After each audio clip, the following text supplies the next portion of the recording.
Good morning and welcome to the Eclectic Radical. As always, I am Chris Richards, the Eclectic Radical, and with me are my frequent co-hosts, Youri Smouter and Bess Goden, and my former co-host, who I'm pleased to have back on the show, even if it's just her voice, Renee Johnston. Thanks for coming back, Renee.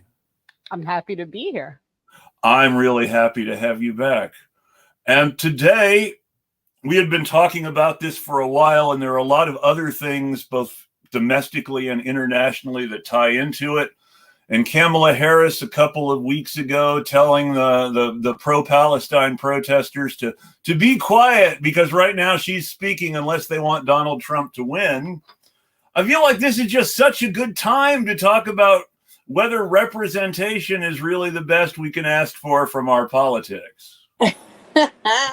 Oh, that wonderful thorny topic, and it's a frequent theme that seems to always come up amongst the left. I will get my position out of the way quick and mute myself and let other people talk, hopefully. But I will just note that I have seen people who look to some degree like me run my government for all of my life, and yet they have done very little to make my life better. You're speaking as a working class white guy. Mm-hmm. Ladies, any of you want to give your 2 cents? I'll let you kick it off, Renee, because I know you've developed the subject more than me, so I like to hear what you have to say. Well, I don't know if it's developed more. It's just, I think, more aggravation. So, representation is definitely not the best we could get. However, it is the best we're going to get because they don't really, the goal is not to make things better. The goal is to keep everybody quiet and on their hamster wheel and, maintaining the profitability for corporations, the ongoing wars, which is very profitable, as we all know. It's not actually about making things better, right? It's about giving people something else to look at so that they don't pay attention to how shitty everything actually is. So, should we be looking for more than a black and brown face in a high place, so we can say, oh, look, we've got the first? Yeah, we should. But that's definitely not what we're going to get. And it's definitely not what media is going to sell to the regular person who is watching. It's just not, that's not part of the plan. Ooh, permission to speak. I think sort of continuing on with what what Comrade Renee was saying, I think at the end of the day, we wouldn't mind seeing more Black people, more Indigenous people, more LGBTQIA plus folks in power, more women of all colors in power. But the problem is, if their politics is very status quo friendly, if their politics is very much just incremental change and not radical change, which is what I think people desperately need, desperately want, even if they may not know it. I think that's where the whole representation equals advancement is all a bunch of BS. I will say that representation appears to have helped CIA a lot because the U.S. appears to be getting a lot less pushback for its policy in Africa now that its surrogates are Uganda and Rwanda with their nice, acceptably Black dictators as opposed to apartheid Rhodesia and South Africa doing the CIA's dirty work in Africa. Yeah, so much to chew from on that, but I think it goes to show you that the powers to be definitely are afraid of people from marginalized communities. That could be the Black community, that could be the Indigenous community, that could be the Latinx queer community, and ergo they have to co-opt. They have to co-opt those movements. So by that, they pick out an Obama over here, a Kamala Harris over there, a Hillary Clinton over here, and some other ghastly person. They could be somebody from the entertainment industry. Pick whomever. Well, the examples that come to mind right now of people in American politics who are allegedly being representational, but who don't actually represent the people they necessarily look like, are in the Republican Party. The guy who's running for governor of North Carolina is a black guy, but he talks like the KKK. I mean, it's scary. Well, but that goes to show you, even our friends, our frenemies, even our friends, the liberals, who claim they care so much about representation, they don't even really believe in that, because when it comes to a Clarence Thomas or a what's that freak Dr. Ben Carson and stuff like that, they they'll say to their community, no, those people do not represent like your interests, but us, the Cory Bookers of the world, the Kamala Harris, the Obamas of the world, they'll even throw out like Diddy or some random like basketball players. Sorry, I don't follow sports all that much. As a way of like saying, you too can pull yourself by the bootstraps and don't need that much radical change, just incrementalism. Since you're talking about sports, there was a Senate candidate in the last cycle in 2022 named Herschel Walker, who was a running back from the NFL and USFL back in the day. And I really, really liked him when he was a player. But my gosh, he's gone to some bad places since he retired.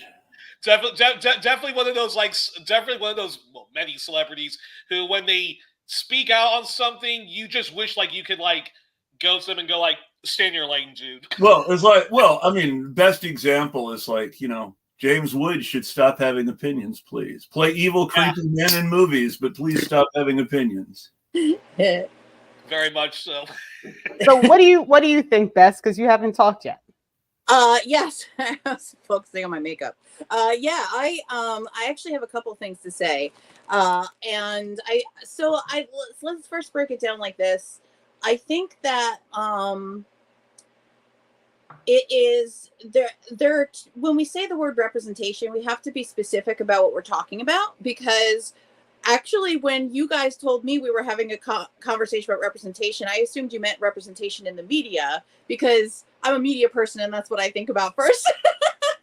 No problem. So we are talking about representation in politics specifically, and specifically speaking about that.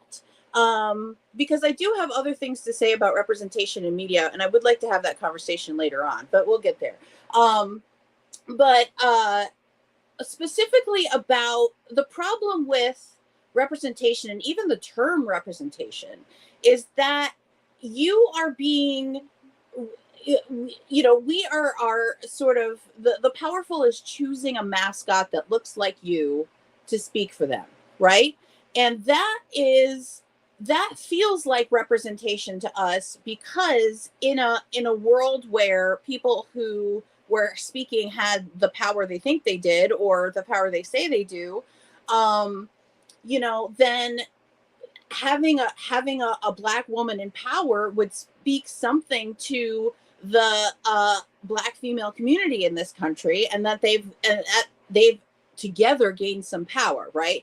So if you want to sort of draw an example, right? Like, we can sort of say that, there has been some movement within the media field towards building, like sort of a Black power base, right? Like Tyler Perry has his own studio now, and there's, whatever there's always drama with celebrities and stuff like that. So we won't even get into that bullshit. But, Tyler Perry appears to make most of Oprah Winfrey's content, in fact, is from what I've been able to see from the channel lineup.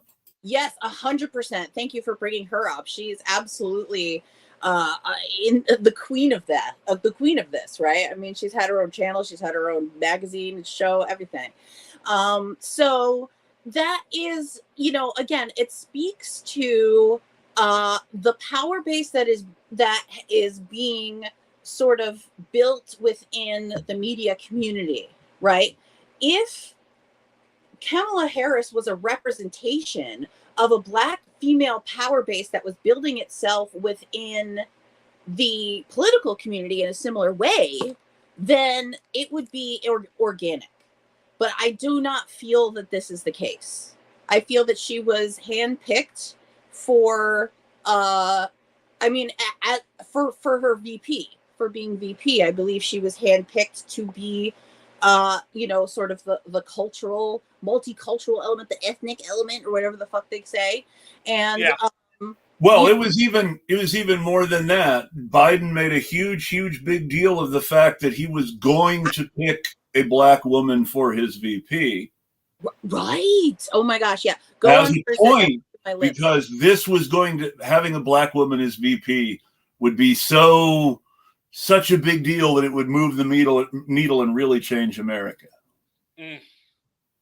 How much has America changed, folks? Seems to have only gotten worse. But that being said, of course, this opens up the whole can of worms of like identity politics versus class, and I find also the idea of individual identity politics versus collective identity politics. Yeah, and I think unfortunately what we saw, unfortunately what we saw during Obama and the rise of Hillary Clinton 2016 was you had many people who rightly so were disillusioned with 8 years of Obama and their living and their standard of living going down. Hillary Clinton, for once, people actually were doing their homework and was saying, well, look at her track record of being a very corporate-friendly Democrat and a vile imperialist and so forth like that. And it's true that there was a lot of very unfair identity politics being kind of like slapped at, like Bernie Sanders, that his base was too white or his base was too much the white working class male, and that there wasn't enough representation, I guess, of the very diverse working class community, which is hilarious because Bernie Sanders' movement was primarily a movement of women of color, but that's a whole story that they don't want to talk about. Exactly. And then, of course, there was the whole ridiculous things of Bernie bros and stuff like that. And then I think what happened afterwards was when Pumpkinhead basically trounced the Democrats, you had a lot of people who then started to become very disillusioned with Bernie Sanders when he didn't support the DNC lawsuit and was being what other people warned Bernie would be, a kind of a sheepdog for the Democrats, like an unpaid mascot for the Democratic Party. And then those people who complain a lot about identity politics, complain a lot about wokeness, whatever the fuck that means, those people of the left or certainly left leaning, they then start to have very, very reactionary politics where I don't care about any good thing. The left says Donald Trump seems like the kind of person I should support because he's really pissing off the right people. And then before you know it, they start to have very, very reactionary politics. And that, I'm very curious, both Renee and Bess's response to that. You brought up one of my favorite topics, bro. Let's do this. Yeah. But give Renee the floor. You go first, if you want to. Or maybe she took it.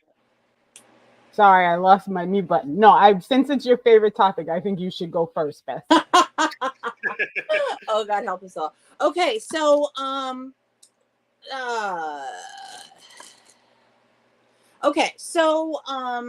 there are several people doing several things in what you just described.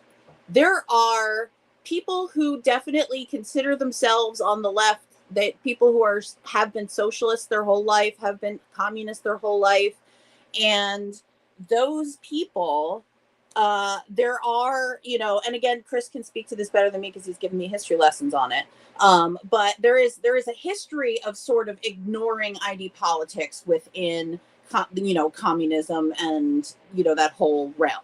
The white left, the white left, and if we even want to broaden out, like the white cisgender left, even Indeed, and even like a lot of feminist movements too. So, oh my gosh, 100%. Well, so here's the thing, like we can sort of point to any movement and say like, well, they're not, including this thing or that thing or whatever, because, like white people are realizing like really what it means to be in power in a way, like white people are realizing how skewed of a reality that they sort of see compared to everyone else. I think in some ways, I mean, not certainly by and large, and there's definitely a lot of white people that don't, but there are some white people that do. And I'm going to try to turn my camera on. Let's see what happens.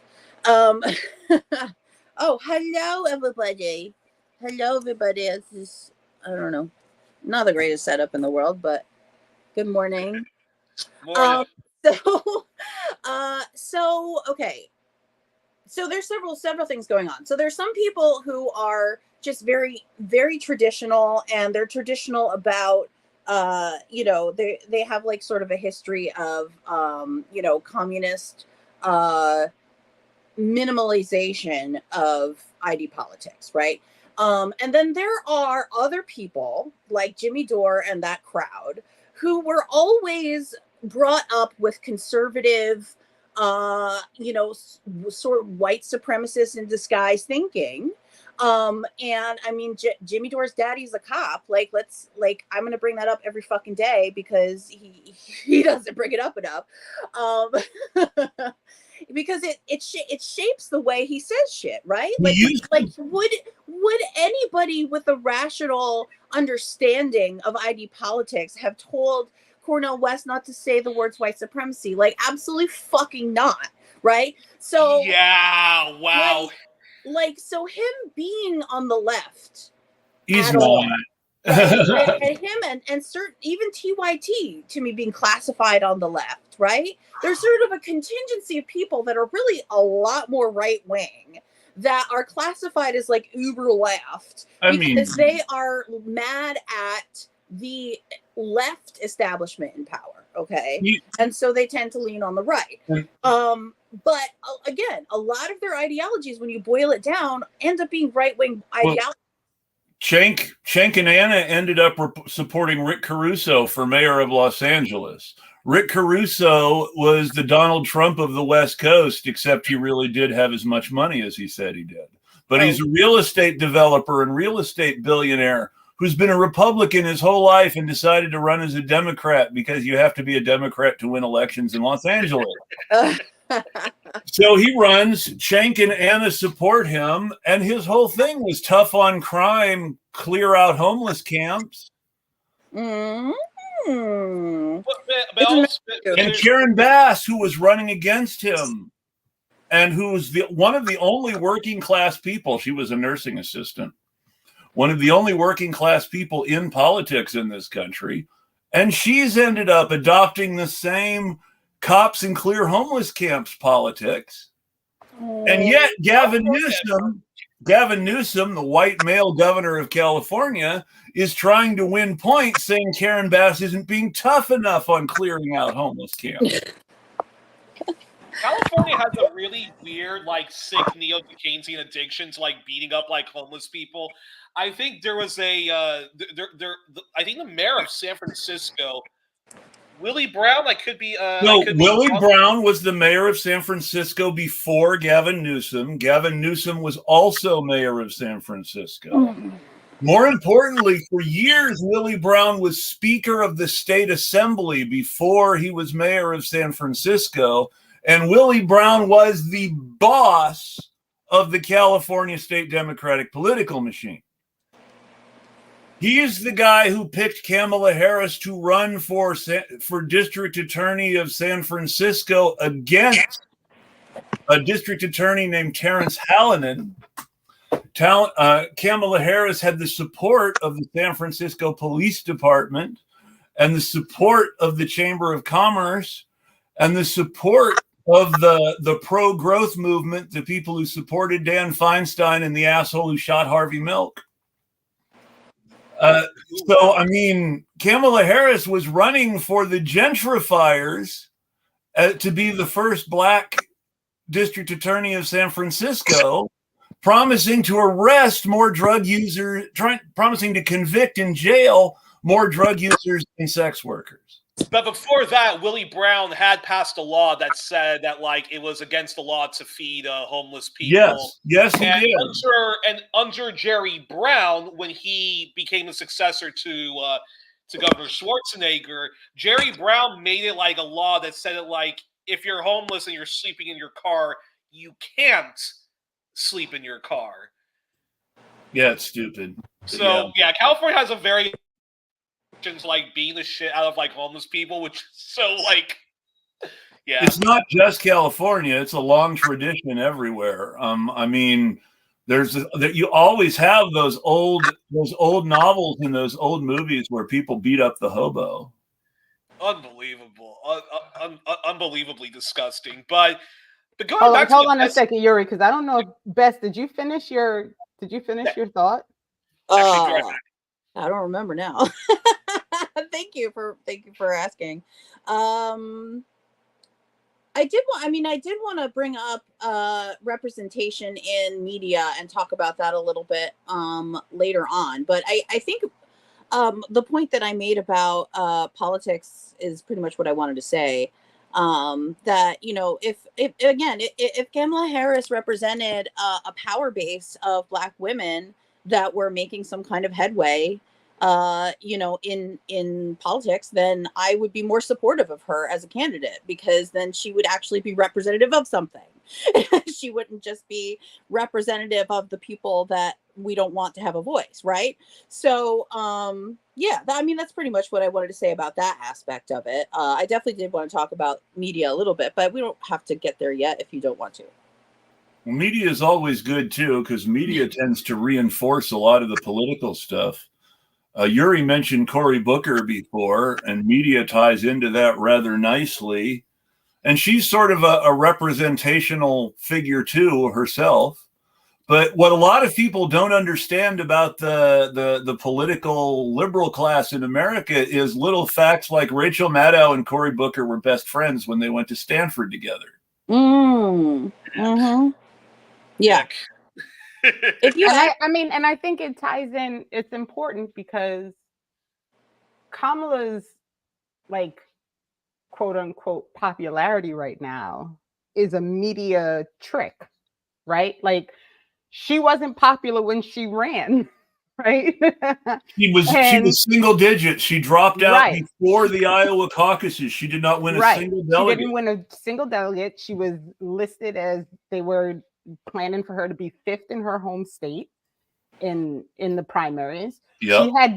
She wasn't popular, and it's because she's not popular. It's because she can't answer anything on the fly. She had this huge media launch. She had a huge media launch on MSNBC that was designed to take her off into popularity. Right. And the whole thing was based on, you know, that she was this like, I don't know, I guess like affable character who was locking up Black people in her home state as the attorney general. Like, this whole thing is based on a media telling you that someone is popular versus someone actually being popular, and media just giving you that story. So the whole thing is nonsensical. Well, that's the thing, right? That's Obama and Justin Trudeau, literally in a nutshell. Like, Obama, there actually needs to be way more books written on how powerful the propaganda of Obama was, because I never fell for the Obama deception. I always thought he was a boring, uninspiring centrist windbag, and I couldn't fathom why so many left-leaning outlets were propping this guy up at the expense of a Dennis Kucinich over here or a Mike Gravel over there. And But corporate media predominantly, and unfortunately a lot of supposedly nonprofit lefty media really sold Obama very, very, very hard. That literally it was, you could count like on like your fingers like how many people, left-leaning people, like didn't buy into his bullshit. And the one thing I'll say about like, Trudeau, like, in Canada, is I remember when he like showed his gender balance cabinet, and there was a meme going across social media about how this person from a disability background's in charge of this, and this person from that background's in charge of that, and this person's in charge of this, and this person's in charge of that. And all those years later of Trudeau in power, inequality has gotten worse. The liberals keep, like evicting homeless people from their encampments, and the so-called like ugly Canadian policy of a Stephen Harper, or the ugly Euro-Canadian foreign policy of a Stephen Harper, that's more or less like continued. And but there you go, people people really fall for this nonsense. You have to understand, though, Canadians really loved Justin Trudeau's father, and they love that he looks so much like Fidel. I would debate about how much Canadians really like Pierre Trudeau. He also has no.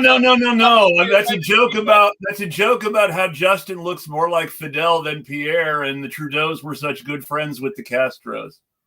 That's an insult to Fidel Castro. That's an insult to historical memories, because while Trudeau was charming the pants off of Fidel Castro, he was actually like spying on like the Americans.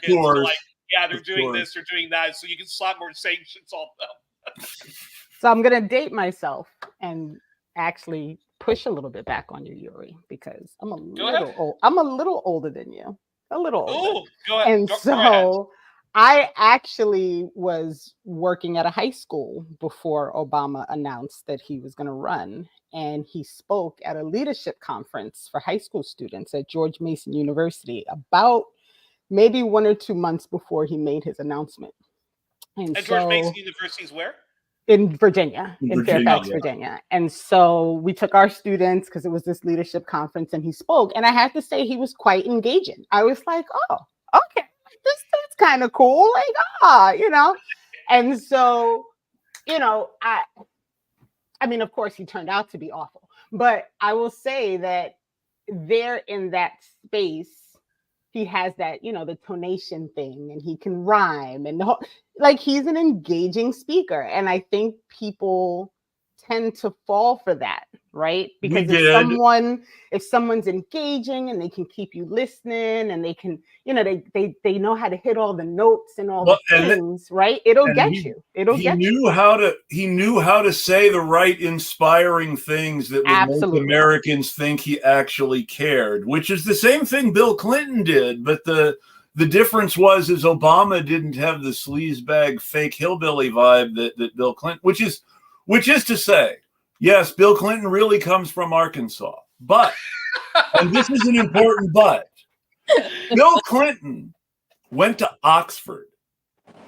Bill Clinton, in private meetings with other wealthy people, speaks like a British person on the BBC. His accent in public is not how he really speaks behind closed doors. Ditto for John Kennedy in Louisiana. He's another one who went to Oxford, speaks perfect RP behind closed doors, and puts on an act every time there's a TV camera or a voter around.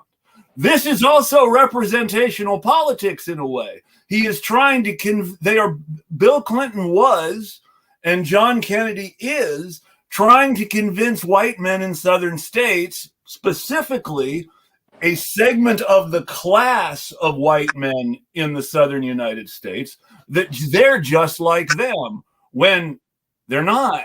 They're rich, and they went to Oxford, and they don't care about us. Mm-hmm. Exactly. But also, but you use that accent for a reason. Let me just pop in real quick and say this. I think one of Obama's strengths is actually doing a constant Dr. MLK Jr. impression. I definitely think that his Absolutely. right, everything that he says sounds like MLK Jr., and that's part of the reason, a large part of the reason why people like him, to be honest. Well, Obama, the only time I fell for him, where I thought, okay, I think he actually will, like, crack some skulls of, like, the banksters and stuff like that, was when he finally got the nomination and he makes his big speech at the DNC. And when you listen to that speech, for me, it was very clear that, like, oh wow, he is, like, radical, liberal, leftist, whatever you want to call it, and I think he will take on the very powerfuls. Of course, when he governs, pretty much governed like a center right Well, wing. there was actually a tell where he sort of gave himself away in that speech, though, because the thing he did in that speech, which Democrats love to do, he praised Reagan and made a lot of and did a lot of talking about how Reagan was elected as a conservative, but was president for the whole country, which isn't completely true.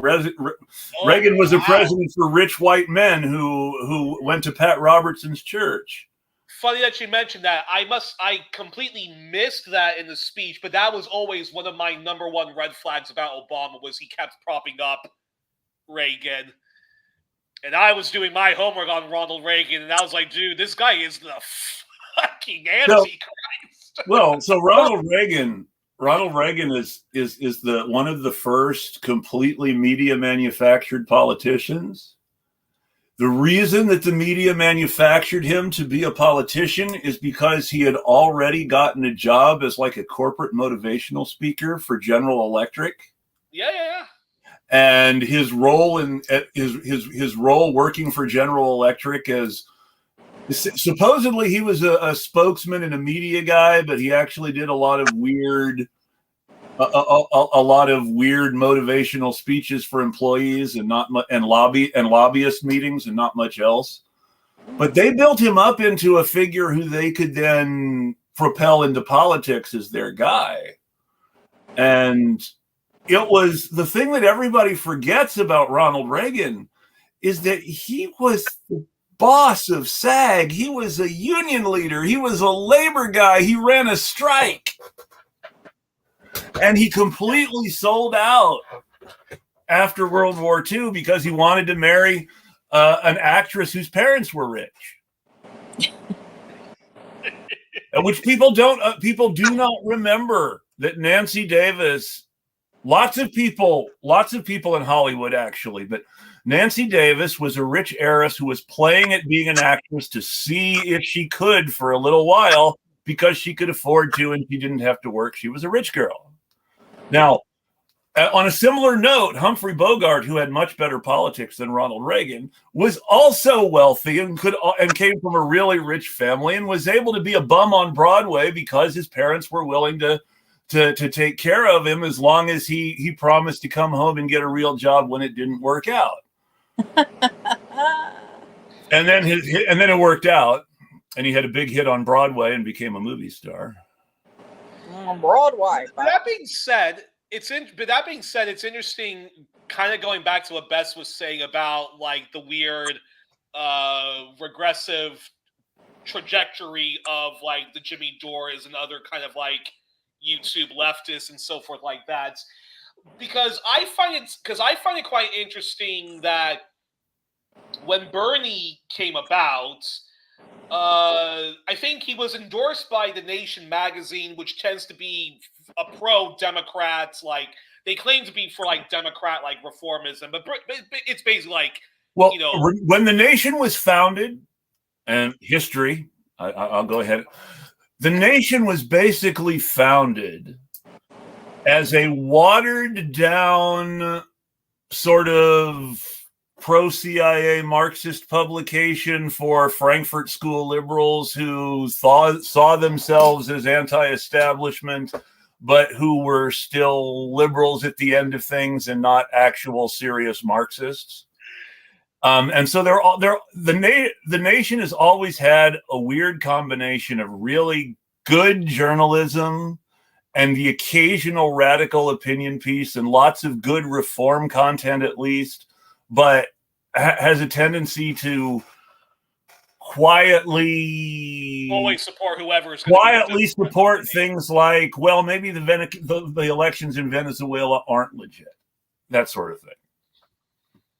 That's that's also the same for Mother Jones, although Mother Jones has gone even more like reactionary, like right-wing politics.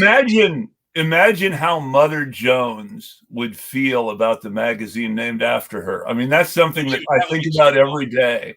She would definitely be turning over in her grave. But interesting enough, it is interesting though that like at least like TYT, I think they've always been very much like pro-Democrat, like we're gonna attack the Democrats from the left, but really we're just like a pro-Democrats. They were Republicans when they started. Cenk was, he was a Republican. Anna too. And as well. That's what I'm talking about. It's like a faux left, right? Yes. Because it's like that's not left. If you start out as a Republican, you're not left. You never were. Okay? The principles you had when you were young are probably still the same principles today, no matter what color you wear. So like let's not even that's why I don't even like entertaining I don't even like listening to those people anymore. You know what I'm saying? I don't even like to me, it's all Fox News. All of y'all are Fox News now, and I don't care. I mean, Cenk and Anna's first big success was mocking, slut shaming Britney Spears. And that was how they went big. And I found that out on Jimmy Dore. Yeah. Well, what's funny about that is Jimmy Dore worked for Cenk and Anna. I know he did. And Cenk and Jimmy are basically the same guy in different clothes and with different voices and different ages. But there's... Except Jimmy will endorse Dr. Jill Stein. He did? Did he do it for this one? Yeah. Oh, that's a surprise. That's interesting. No, that's I guess not a surprise. Not a surprise. It's just interesting. This is what happened. It's a surprise. He was very into RFK for a while. Okay, so when we rewind to the 2016, when we rewind to the 2016 when WikiLeaks exposed what DNC did to Bernie. Jimmy was already having his own show, the Jimmy Dore show that we all know of, and he basically was on the side of the protesters, and basically, long story short, he endorsed Jill Stein, whereas TYT still endorsed Hillary Clinton, and immediately, very quickly, started to prop up the anti-Russia scapegoating stuff. Oh, you were going back to 2016. I thought you meant recently. I was like, wait, what? Yeah, Jimmy Dore. But then in 2017, Jimmy Dore had Caitlin Johnstone on his show. Yeah. And I will always single her out for this because she tries to make everybody think this was nothing. And you can really see it when she talks down the importance of racial justice or queer justice. But she and Jimmy Dore were doing a show, and they were talking about how the Bernie left needed to get away from the Democratic Party and make common cause with serious libertarian peace activists like Mike Cernovich. Yeah. And Mike Cernovich is a Nazi who was writing in The Federalist. Literally, not just writing in The Federalist, but writing creepy fantasies in The Federalist about killing his neighbors when the Civil War breaks out. And how liberals were going to lose the Civil War because they can't kill people and conservatives can.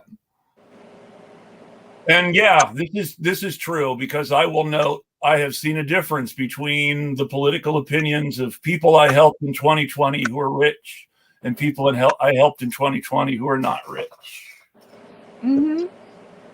But is he still fast forward to now though? Because he got into that COVID minimalism denialism rabbit hole, which we don't have to rehash. Jimmy Dore. Let's not rehash it, Chris. No, just simple and sweet. Jimmy Dore decided somewhere along the line that Glenn Greenwald and Matt Taibbi were the two great truth tellers in American journalism, and was echoing their lines almost word for word on lots of things. He was echoing Glenn Greenwald on anti-Lula stuff. He's his you can't talk about white supremacy turn happened around the same time Glenn Greenwald was defending white supremacists again and saying that Donald Trump was better than the Democrats for all sorts of reasons and calling Tucker Carlson a socialist. Which he did. Glenn Greenwald says he defines socialists as anybody who's against neoliberalism, which, Tucker Carlson is for neoliberalism because neoliberalism is conservatism. 100%. Tucker Carlson is nothing but a yacht club. I'm sorry. That's his politics. That's his personality. That's his shoe brand. Yeah. Well, the KKK yacht club. Yes, the KKK. We got to be really clear about that. Are there not white supremacist yacht clubs? Well, of course, but they don't admit it the way Tucker does quite the same. Now, Sheldon Whitehouse, the senator from Rhode Island, is a member of a white supremacist yacht club. They've never had a black member. Never, ever. Now, I don't know how many black people in Rhode Island own yachts, but there's a racial justice argument to be made there too. But I got into an argument with because like fast forward to now, like these are the same like figures that keep propping up like RFK Jr. And what really gets under my skin about supposedly left-leaning folks, anti-imperialist folks who prop up RFK Jr. or no longer prop up RFK Jr. is that if you really did read his politics, listen to his speeches, okay, whatever if you guys believe all of his fucking nonsense about like the vax and stuff like that, but if you just looking at his socio-economic policies and his foreign policy, the guy is no Dennis Kucinich, he's no Ralph Nader, and he's not even offering you anything that you like about Bernie Sanders. Robert F. Kennedy Jr. isn't even Bernie Sanders. Robert F. Kennedy Jr. isn't even bothering to sheepdog for liberal Democrats. He's shamelessly sheepdogging for Donald Trump. Mm-hmm. He was talking about being Trump's running mate at one point, or trying to be. Yeah. Yeah. I don't get it. This is because by his family name, his entire personality like reeks of privileged white boy. Well, but also you have to understand he's the Kennedy none of the other Kennedys like. I don't really have the same like odd respect as everybody else does about the Kennedys. Like I'm definitely Stay with me. I actually like my love affair with the Kennedys has like ended long ago. Like once you actually start digging deeper into what the Kennedys' foreign policy was, putting aside the Cuban Missile Crisis, but once you actually dig into what the Kennedys were doing, like foreign policy-wise, and the message behind stuff like ask not what your country can do for you, but what you can do for your country, that's pretty much like him trying to like already like push aside. Yeah, that's a ask not like the bootstrap volunteerism and whatnot. Ask not what you can do, what your country can do for you, but what you can do for your country. That's quasi-Hitlerian language, actually. If you really think about it, because he's saying we need to all pitch in and make the country as strong as it can possibly be, and sacrifice for our fatherland. Fuck your personal needs. Fuck your grocery bills. Fuck your rent. Yeah, if you really break down that, ask not what your country can do for you, but what you can do for your country. That's really getting on that quasi-Hitlerian Mussolini, the steel power of our unity sort of. Well, although the funny thing is if people really like knew like the message behind that and took that seriously, you wouldn't have had LBJ trying to build a great society, which got completely squandered because of the stupid But, imperial war in Vietnam. When you say that, though, when you say that language was quasi-Hitlerian, then you have to remember why his father lost his job as ambassador to the court of St. James. He was having dinner every night with the German ambassador who worked for Hitler, let's remember, and was telling him all about his conversations with the British foreign minister and giving Hitler's British military and diplomatic secrets.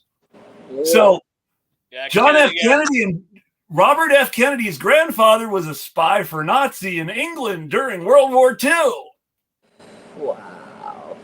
And it's important to remember. If you look at CIA, which if you look at RFK Jr.'s if you look at RFK Jr.'s run for president, where you see him say we need to stop foreign aid to Israel. Or at least we need to make foreign aid to Israel dependent on them not killing people, which is the only person who said that since was Bernie Sanders in 2020. And now you've got a few people who are now all saying it in the mainstream Democratic Party, finally, because of stuff that's happening now. But I mean, the moment RFK Jr. was meeting with Rabbi Shmuley, it's like, your father would have kicked your ass. You're your grandfather's boy. Very much so. But unfortunately, this is the world we're living in. Libertarianism has rotted the American mindset when it comes to politics. And although like a lot of people I know, like in activist circles, say that we need way more political education, I have to say, like, we do need way more political education, because to see many left-leaning folks like prop up like RFK Jr. is just like, what are you on? You know? And that's the real question. Why are the groups out? I'm not speaking very well. Why isn't there more effort to provide really good political education, or at least attempt to? And the answer is, I think that there are a lot of egos in what we try to think of as a movement. And in actuality, everybody's sort of going in their own direction. Yes, my hair agrees with you. That's a very good segue to this, which is, why do the Democrats get to have a monopoly on representation, and representation equals good, when you've had Green Party candidates that have had women and like women of color like as like their candidates, who actually are offering what working class people / working poor people and precarious middle class folks want. So why do we keep pushing them aside, and why does the Democrats get to have like a monopoly on that, when they are a liberal party, much more reactionary compared to what liberals were before, but they are a liberal party, and we need we need to support actual existing socialist, eco-socialist parties like the Greens and Party for Socialism. Well, I mean, if you were, and I'm gonna be pragmatic, quote unquote, here, simply because everybody always talks about being pragmatic, right? So if we were really serious about being pragmatic, but we were also really serious about not supporting pro-ruling class parties, there would be a huge all-in movement by every left-leaning political organization in the United States to try to get Jill Stein an actual serious chance at winning. Instead, we have four different reasonably decent left candidates for president running right now. The one with the most ballot access and the only one with a theoretical chance right now of winning in November is Jill Stein. They theoretically have the ballot access to get to 260 electoral votes. You've also got, like you said, Party for Socialism and Liberation, who I would prefer over the Greens because at least they claim to be a revolutionary party. I have concerns and questions about various things that have happened in history and leadership and funding, but those kinds of things bother me less than the fact that they're at least openly revolutionary. But at the same time, I'm put off by we have to blame the government. We can't blame personal behavior for COVID. Trying to sort of pander to anti-maskers, and her sort of rhetoric, we have to blame the government, not individuals, was picked up by ACT UP New York to shame disabled people after an ACT UP New York volunteer without permission wrote a long thread on Twitter about why these pro-masking fanatics were out of control. It was a big scandal. They were serious. People all over the disability activists all over the country were pissed at ACT UP New York. They had to apologize. There were an interesting left-wing journalist who reports a lot on protests against the cops, was making this weird backhand COVID denialist attempt to prop up the criticism of disability activists. And it was sick. Wow. But this came direct, but the rhetoric they were using came directly from something that Claudia de la Cruz was saying, trying to sort of thread the needle on the fact that a lot of people who claim to be communists in this country have seized on to this and this COVID denialist rhetoric. Do you mind if I would like to ask Renee actually what her opinions are about PSL versus the Greens, because we had actually been talking about it, you and I, and then you joined the Greens and you were for PSL and I was for the Greens, and then you joined the Greens and I was like, what? So I was just curious to hear your perspective on sort of how you feel about PSL in general, how you feel about Greens in general, and sure. I don't, maybe the timeline isn't right, but I signed up for Green Party when we moved to New Jersey in 2021. So I've been a registered Green for over 3 years now. Okay. But so, and this will probably get me in trouble, but whatever. I've never been one to not speak. I don't mean to call. No, you're fine. I was never actually on board with the whole Jill Stein thing, to be frank.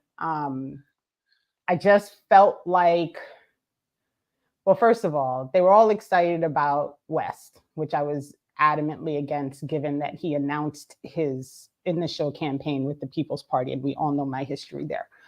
And so when he suddenly decided he was going to run for the Green Party, I was bothered by this, like, oh, we're going to jump on with this person because we feel like he is popular enough that we can get a national ballot.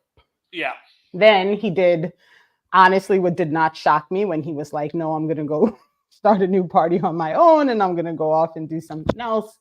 And so that did not surprise me when he did it, because all of his decisions seemed to be kind of off the cuff based on whatever conversation he had just had with whoever called him and spoken and did the West Whisper. When he says he's a jazz man, he is not lying. He improvises. Right.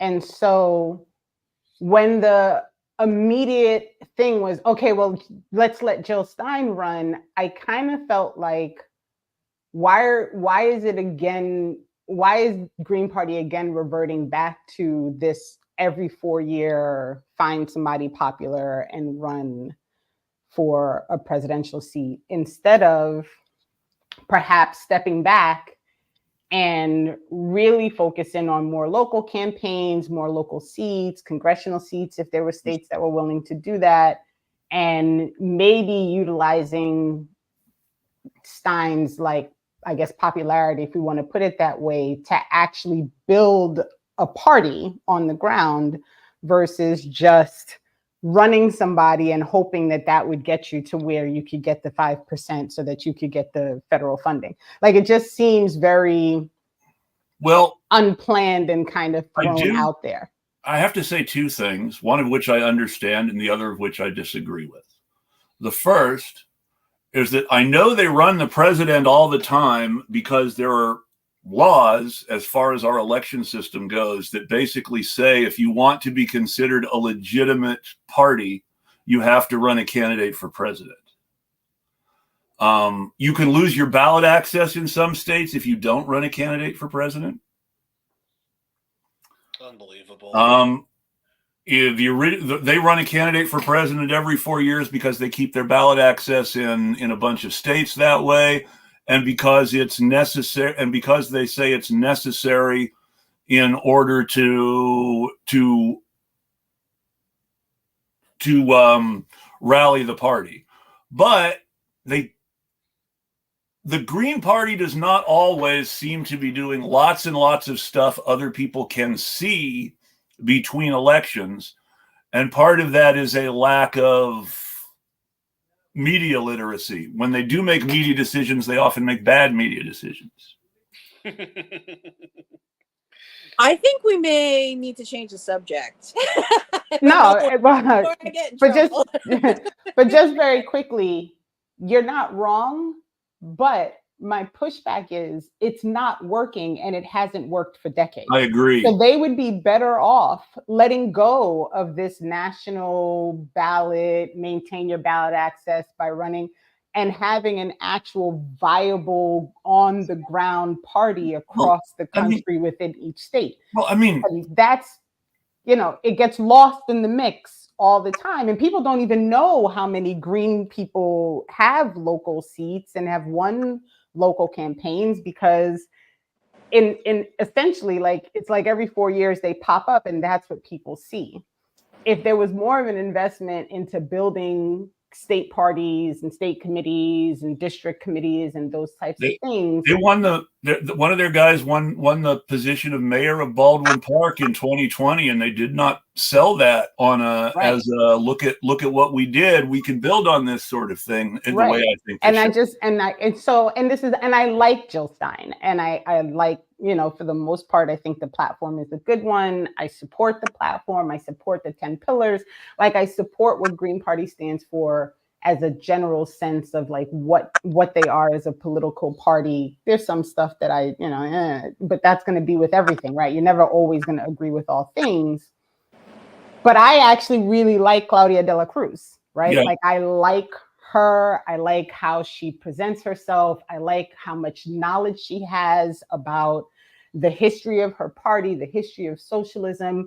I like how well she understands the dynamics internationally with regard to militarism and capitalism and imperialism, like all of those things. So it's very hard. And I've said this in multiple spaces.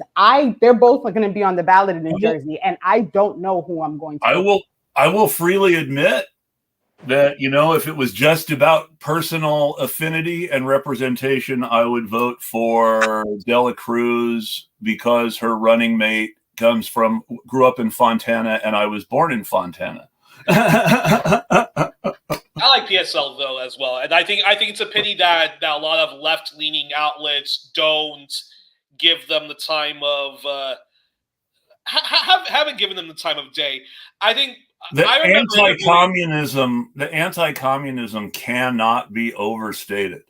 The hostility for PSL whenever it comes up is all about China and North Korea. Well, and I'm a big advocate of the global left moving beyond anti-communist leftism, but that's another story for another day. But I do remember talking with Renee when she came on 1+1 about the different candidates, and I mostly agreed with what Renee had to say about Dr. West. All due respect to Dr. West, and my whole problem with the Greens choosing Jill Stein, although hey, I have no problem with Dr. Jill Stein. I think she's a great person, and if they get their 5% needed, by all means. But I just thought that it was a bit strange that she's run twice before, and the party's not advanced. Why not, try somebody else and have Because that part, because I did mention that when I was on with you. That part. From what I understand, the answer is because it would have been Howie Hawkins if it wasn't her, and none of the people in the Green Party who want to see some sort of forced peace deal in Ukraine like Howie, because they think he's anti-Russia, pro-Ukraine, pro-U.S. military intervention. Interesting. I thought Howie didn't want to run. I don't know if he wanted to run or not. I'm saying that, he was the focal point for, I hate to use the term because he's not one of them, but he was the focal point for the people I would call demo greens, who want to run a candidate, but don't want to in any way threaten the Democrats or run somebody who rocks the boat too much on the foreign policy end of things. But here's an interesting question. Okay. Oh, Jesus. I have no idea what's going to happen when this 2024 race ends, but spoiler alert, it's either going to be Kamala or Donald Trump. Probably. Now, again, I could see a really weird...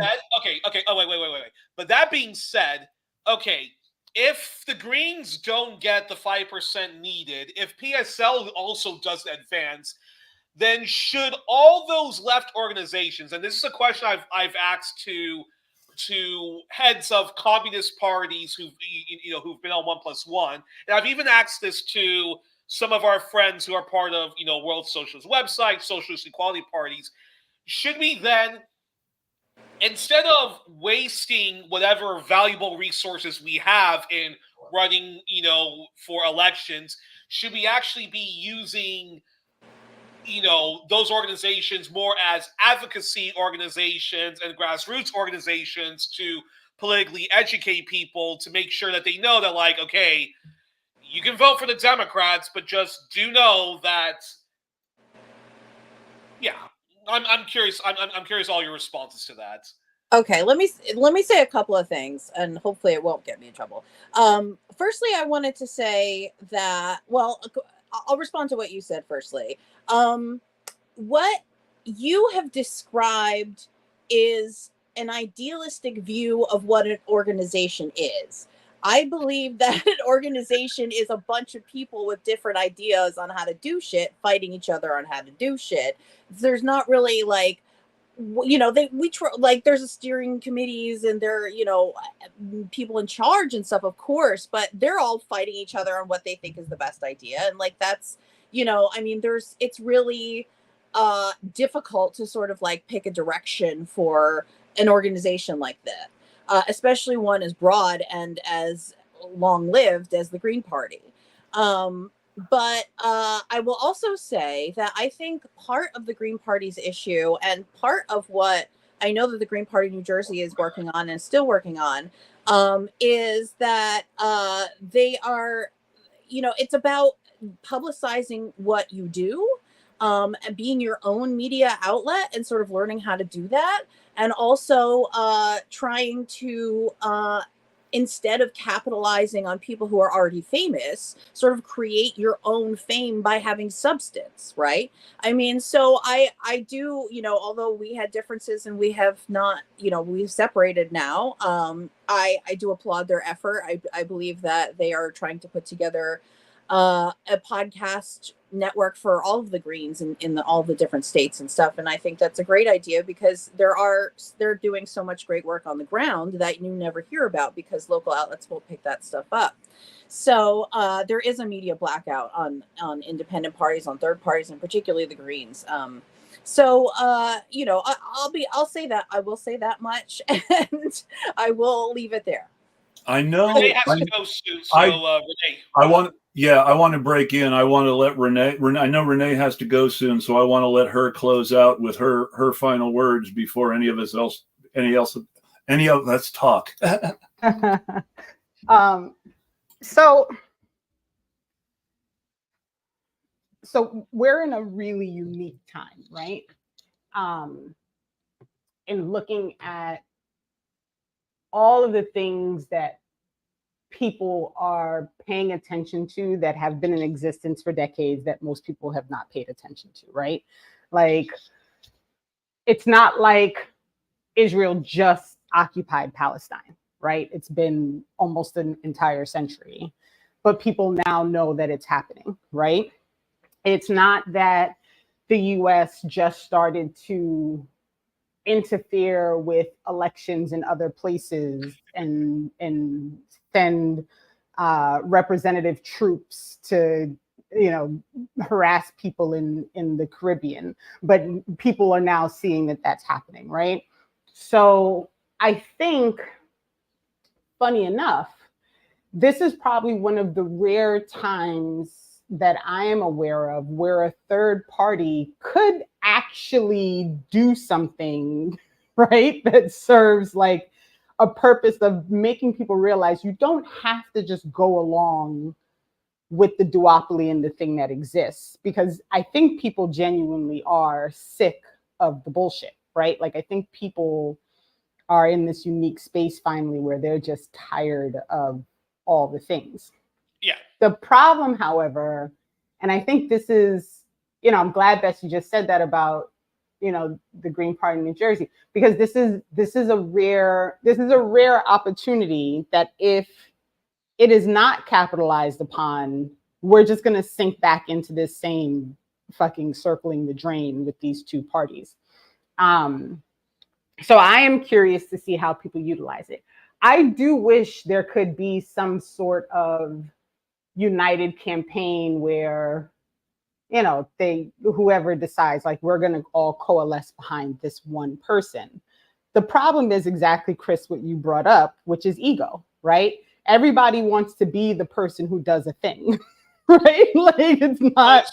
So is that why? Sorry to interrupt, but is that why the great elder Daruba, when he called for like a anti-fascist like united front, like he said, like, Dr. West, Dr. Stein, PSL, Yeah. Claudia, y'all gotta get together. Yeah, like, he called it out very specifically. But as you saw, when Jill Stein even mentioned like the possibility that West would, like, you know, maybe run on her ticket instead, West's response was basically like, how dare she, right? Because how dare you expect me to, like, give up my hopes and dreams of being the thing to run on your ticket. So this is all playing out and this is always going to be the problem, because in the end, everyone is so busy worrying about doing the thing or being the person who's going to do the thing or being known for doing the thing. Everything else gets lost. Everybody on the American left wants to be Lenin or Trotsky or Stalin, and nobody wants to be the person who makes things happen. Right. And it's the same problem with these, you know, I love the term left-leaning, Youri. It's such a great, like, you know, I think I prefer like fake lefties, right?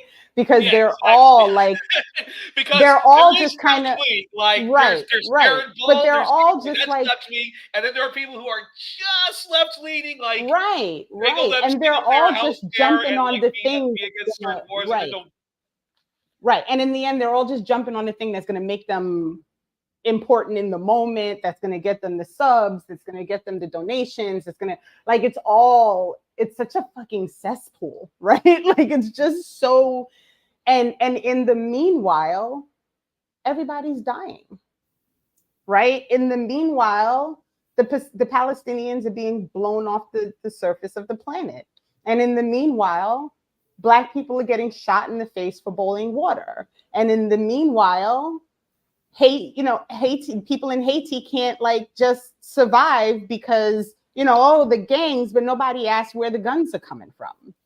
In the meanwhile, you have countries like New Caledonia where the indigenous people are suddenly going to lose, you know, their right to make the to be self-determining about their governance and who runs their country. Like, it's all fucking over. And while all of this stuff is happening everywhere, we've got this fucking dumbass like giggling and kikiing on camera and telling people to shut up because they don't like genocide. Like, I can't wrap my head around how.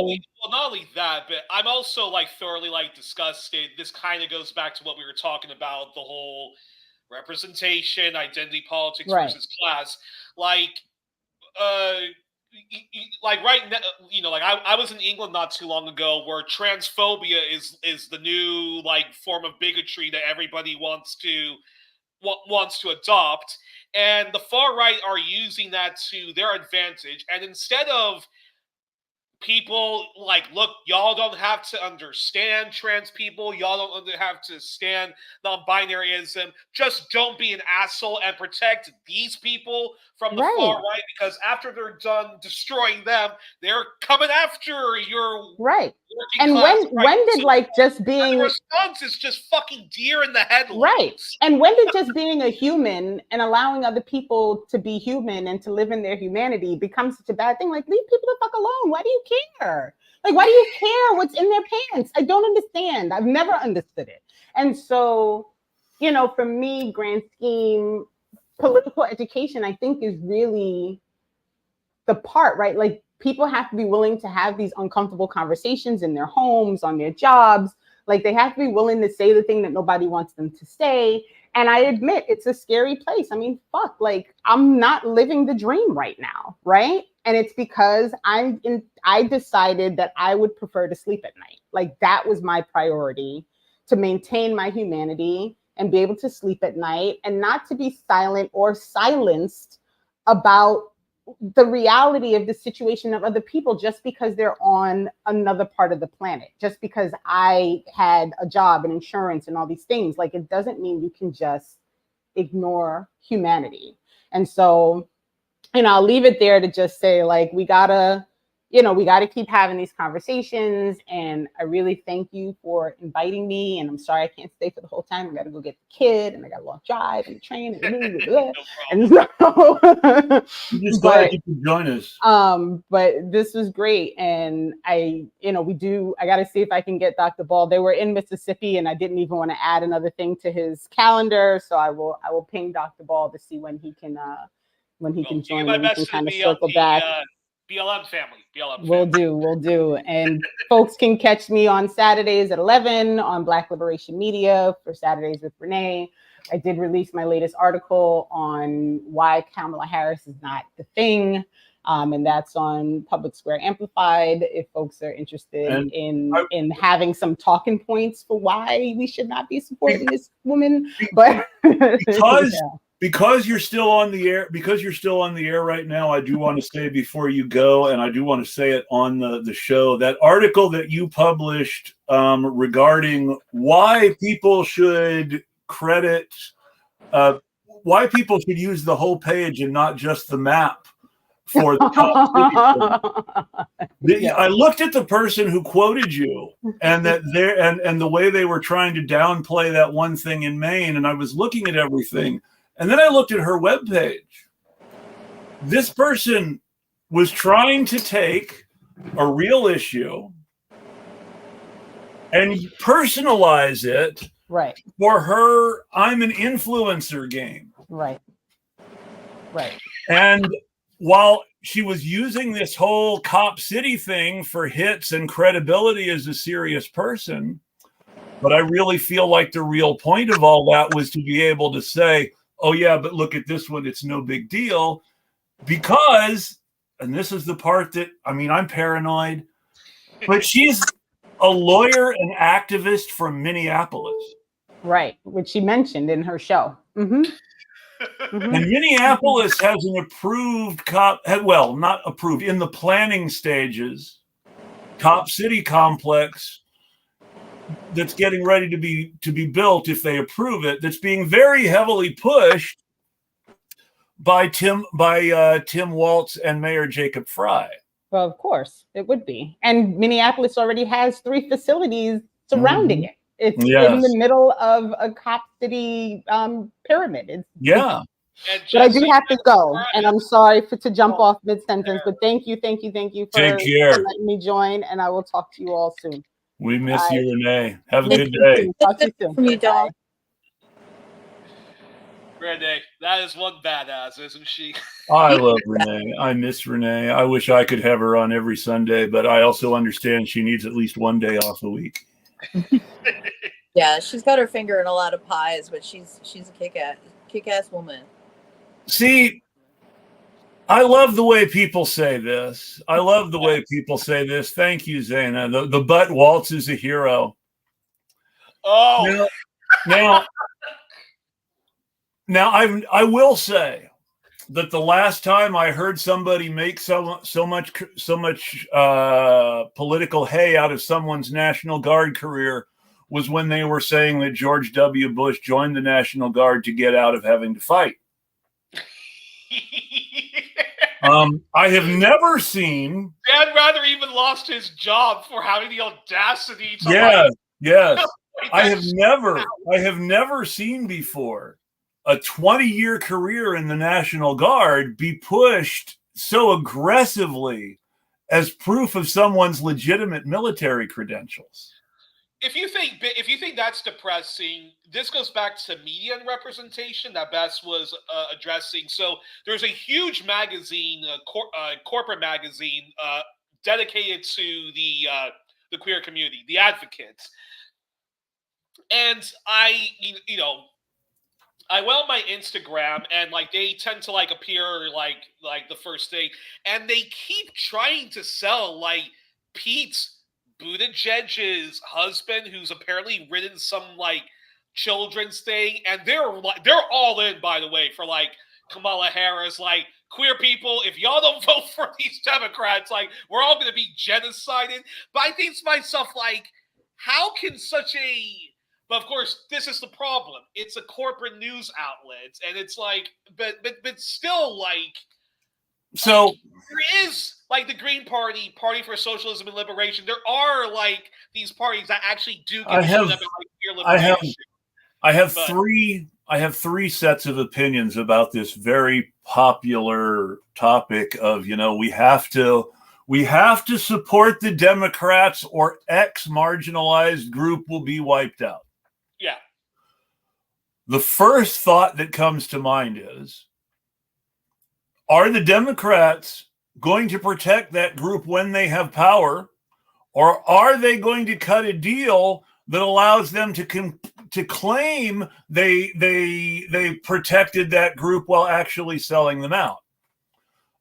Two of the best examples that I can think of are perhaps what the queer movement of the 80s and 90s thought were the least important issues on their docket, which is queer people in the military and gay marriage. Yeah. Now,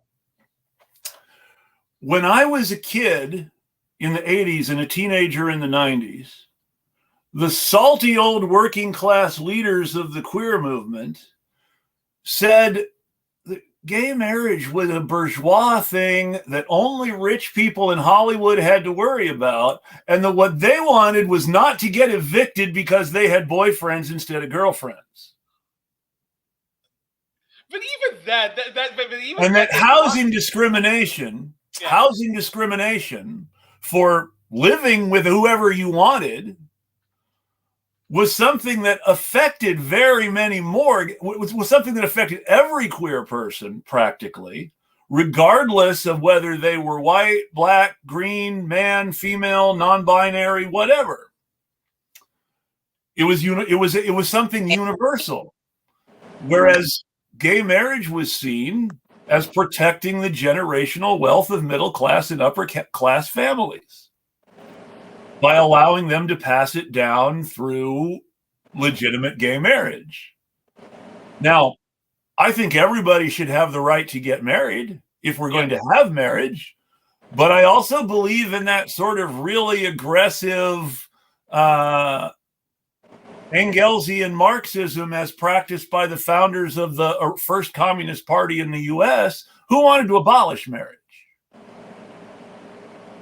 Because it was institutionally Well, very patriarchal. My favorite historical fact is when the Anabaptists took over the city of Munster, they told all the married women in the city that they could leave their husbands and move in with any men they wanted to live with. Not because they were pro-adultery, but because they knew most of the people in the city of Munster had arranged marriages. Okay. So this is the origin of free love, by the way, which has been a long and controversial topic on the left for as long as there had been a left. Even the inventor of communist free love, Friedrich Engels, backed away from it because his buddy Karl Marx was approved. Well, isn't it interesting also that the concept of free love was only invented when women had the freedom? Well, Right? that was the whole thing. To fuck around. That was the whole point, is that free love was only free if women had the right to choose who they wanted to have sex with. Because men could already choose who they wanted to have sex with. Right. And women weren't allowed to say no. So free love was about women making those choices for themselves. It was a women's rights issue, not a permissiveness issue. Mm-hmm. And so the first thing that they did when they took over Munster was they told all the women in arranged marriages, if you don't want to live with your husband, go move in with who you want to live with, and we'll call it a marriage. And they were called in history adulterers and perverts and weirdos. And even modern Mennonites, modern conservative Mennonites often represent the Munster Anabaptists as weird sex freaks instead of women's rights advocates. Because patriarchy is so built in to the Christian system that even many Anabaptists, which is the most revolutionary arm of the church, have fallen into counter-revolutionary thinking. I mean, there's this whole thing, and it never gets the coverage it should on Twitter because not enough people know Reformation history. But what happened was the Reformation is this guy Zwingli in Switzerland, Huldrych Zwingli, says, maybe we should reform the church. And then this guy Luther in Germany says, we should reform the church. And then this guy Calvin in France moves to Switzerland and says, we must reform the church. Except they all did it in a very reactionary manner. and then this guy in Germany, Melchior Hoffman, says, some things can't be reformed. And that's Anabaptism. Now, Melchior Hoffman was also an end of the world cultist, sadly, who thought that there was going to be an apocalypse any day. But when you consider when he was living, can you really blame him? Isn't that true for every era? Come on, stop. Yeah, but he specifically was. I would have hated to have lived in the Middle Ages. Being a peasant in pre-unification Germany. That was who Melchior. That was the people who took over Munster, the poor peasants of pre-unification Germany. And that was one of the first real sort of like anarchist socialist attempts to take power anywhere, almost, because it was very communal. But it's funny because it all comes down to this one guy. This one guy said, some things can't be reformed, and it became the least important offshoot of the Reformation. There are less than 1 million Anabaptists around the world in like 20 different subsects. Almost all of them are pacifists now instead of militants, which is just a waste. Yeah. But at the same time, it's this really revolutionary idea of thinking about human freedom as it relates even to the church and to God. But then, if we fast forward to the present day, Yeah. so I'll bring up the question again. When it comes to the Democrats as being the only thing that like blocks like the fucking like neo-Confederate fascist like Republican Party, and I know, and now again, like I am an advocate of radical electoral reform and support your Greens, support your PSL, blah blah blah blah blah. I'm completely for that, and I would say the same thing in Canada, Australia, New Zealand, and so forth. But are we in the position where there's really no forming the system? So ergo, if we can't beat them, join the Democrats, but we keep joining the Democrats to try to make it into a sort of a left vehicle. And I completely agree with that as well. Yeah. Well, that's that's been tried and still being tried, right? I mean, there are people doing that for sure. I mean, the problem is complex, and the problem is that at the end of the day, the people with the money make the rules, and that you can call yourself whatever red or blue, but at the end of the day, that's what.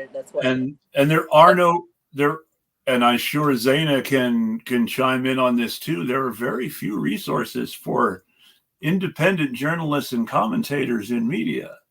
You are trying to, if you're a freelance journalist, you're trying to sell to all these corporate markets because they're the ones that can pay. Right. If you're a staff writer, I don't think there are many of those left with all the media layoffs, but if you're a staff writer, you're trying to keep your job. Mm-hmm.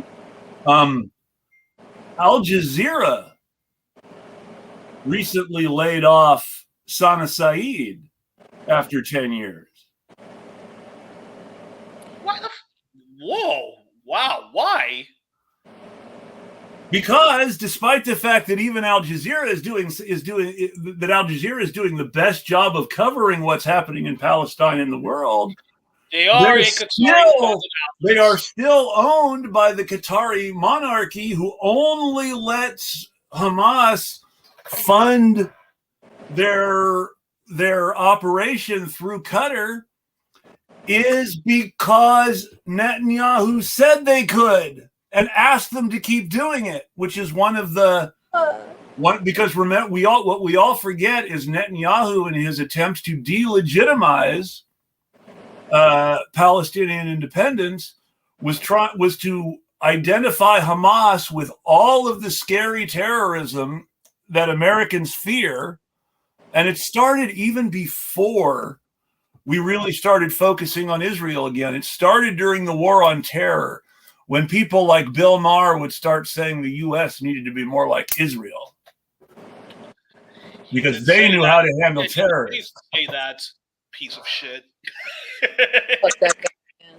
Fuck that guy. And so, fucking royalty, his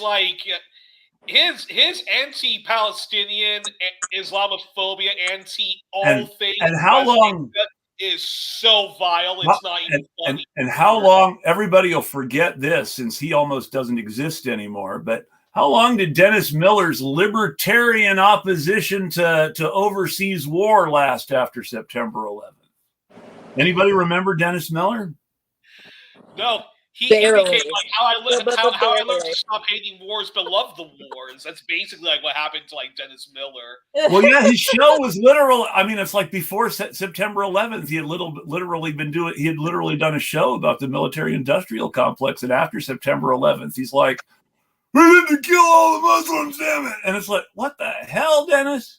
Wow.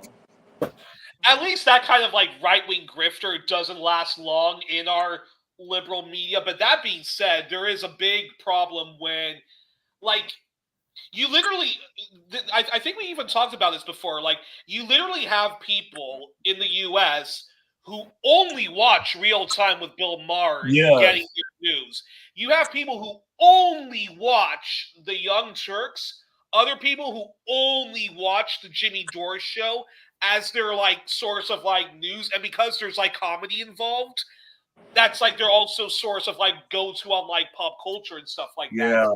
Yeah. And that is a big, big problem, because when they actually do meet people who are involved in like people power movements, it's as if like they're speaking in Japanese and the other person speaking to them in an, it just so much gets lost in translation because and in the end, yes, you're totally right about that. There needs to be like some kind of leftist primer, sort of, for leftist media people. It would be some kind of a base language that we can all sort of talk in.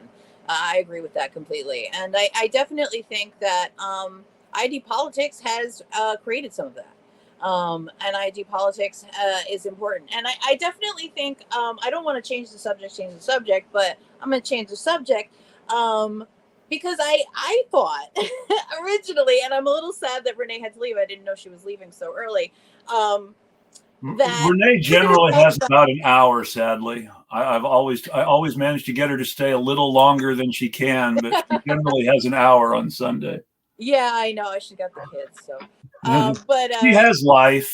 She has so much more life than the rest of us. Yeah. You're saying so much more productive. Yeah. So what I wanted to actually talk about was representation in the media, not in political media, but in, like in entertainment.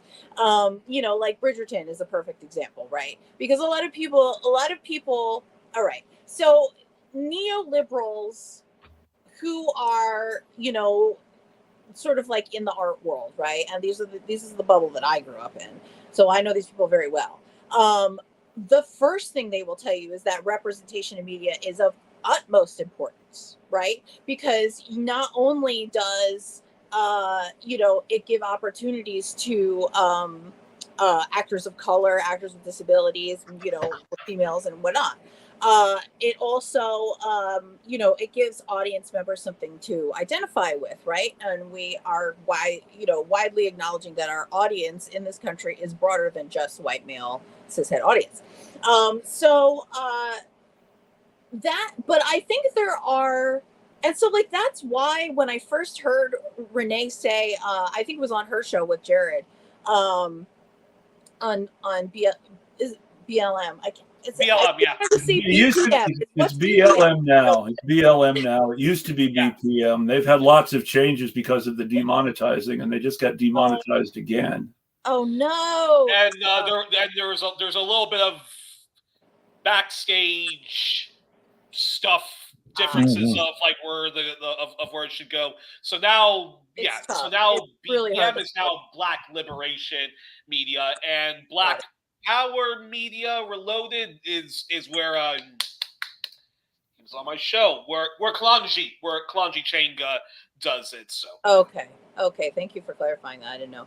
Okay, well, anyway, but so when they first were talking about it, I mean, basically they were saying, black faces in high places doesn't necessarily mean that everybody on the ground is doing well, which is definitely an argument I completely 1,000,000% agree with.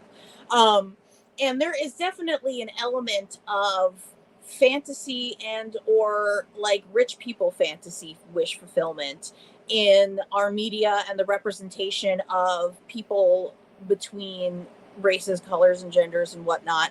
I definitely think that there's a lot of sugarcoating going on. There's a lot of things that they don't say, they don't deal with, but that's always been the case. However, I do believe that there is a positive side to representation in the media, because not only does it, when we're talking about our collective dreams as a society, which is what we're talking about as an entertainment industry, we are talking about what we imagine to be within the realm of possibility. So it is important, absolutely, to expand that possibility within everybody's framework. And I definitely think that that's a huge part of what's going on. And I definitely think that what we don't talk about the most, actually, is social permission and the interactions sort of between cultural groups. So when we have representation in the media, we are not only, a lot of us are not only exposed to, social cultural groups that we don't have regular contact with, but we are also learning how to interact with them from the interactions that we're watching on television. And that, I think, is very important that we don't discuss, because there is, there's an argument to be made that some of the work that has been done, the anti-racism work that has been done, the anti-patriarchal work that has been done, the anti-LGBTQ work, or anti-LGBT hatred work that has been done. I can already so many words to describe that one thing. We need to really Yeah, I'm not a super big fan of queer phobia because wanting to kill people is not really the same as being afraid of them. That's amazingly true. Yeah, that is amazingly true. So anyway, my point is that it gives people not only the social permission to be different, but it gives other people who are not identifying with those characters a familiarity and a way to sort of interact with and address those people in real life. And I definitely think that there's a lot of that, and a lot of that more recently than not. Certainly within Bridgerton is a very interesting example, because Bridgerton completely removes the class issue from the equation. Everything does. It really just goes boop. Everything does. If you notice, everything removes the class issue. Even your favorite shows. Significant because because the premise of Bridgerton is that nobody could find a wife for Mad King George. Yes. Okay? And so they picked a black princess, and I don't remember where she was from. Germany. She was from somewhere in Germany, which is why they didn't know she was black. Yes. And so when she showed up, and everybody was like, so then they started to try what they called the Great Experiment, right? I love Bridgerton, so I won't get into it. But so they're literally promoting black people to the upper class within this storyline, okay? And they are encouraging black people to incorporate in the aristocracy in a way that they are encouraging rich black people now to incorporate with our capitalistic aristocracy in this country. South Africa. This is a South Africa story. Its own episode. To which I would say, I mean, yeah, I see where you're coming from, because I mean, at the same time, I mean, let's face it. A lot of us growing up, like in the 2000s, if we became more tolerant and less heteronormative, a lot of that we do owe to certain sitcoms or certain storylines and TV shows we watched, and so remember, while it is never talked about in the TV show, the premise of Three's Company, which no one talks about anymore, is he was in a relationship with both of them and telling everyone he was gay. There was some serious fuckery in that show. But that being said, there does need to be, I mean, I would like it. Why it doesn't happen, I can definitely answer that. I would love to see more working class representation and the stress of being fucking poor. And there's lots of middle class people who also go through that, what I call the precarious middle class. Like, you could do so many programs, and you can make shows light humor out of it. I think there's the working class is such a broad. There have been a total of there have been a small handful of shows about being poor, a very small, and none of them have really done a good job of really showing what it's like. Yeah. The classic show about being poor is Good Times, which John Amos left because he did not like all the racially backward stuff focused around the character of his oldest son, Jimmy Walker, JJ. Shameless, the US version was good. The first-ish, like 4 or 5. The John Amos, the stuff with John Amos. And then it became just like, and once John Amos was really trying to make the show work as a convincing portrayal of working class black life, the white people wanted to hear Jimmy Walker say dynamite a lot. And the more prominent Jimmy Walker became, the less happier John Amos was, because he thought they were using a deliberately minstrel form of humor on the show, and he wasn't going to be part of it, and he left. Funny enough, that's why Dave Chappelle walked away from the Chappelle Show, because he realized that people were not laughing with him, they were actually laughing at him. Putting aside, we should put aside, but putting aside some of the very queer-phobic jokes and the other very problematic jokes of the Chappelle Show. But yeah, that's actually why he quit the show and just decided to be a straight stand-up comedy guy, because he just felt as if like he was being a caricature and he was doing self-minstrel stuff. Which I can understand. There's always been an element of that in his career. Well, I mean, it's hard. It's a hard hurdle to jump. Being a woman, I can sympathize having to, deal with the stereotypes of being a woman and thinking about presenting myself to the public in any situation. And that's essentially what you're having to deal with as a Black performer when you're talking about minstrelsy and the history of it. And you could point to that Spike Jonze movie, right? With, I always forget the name of it. I want to call it Bedazzled, but it's not that at all.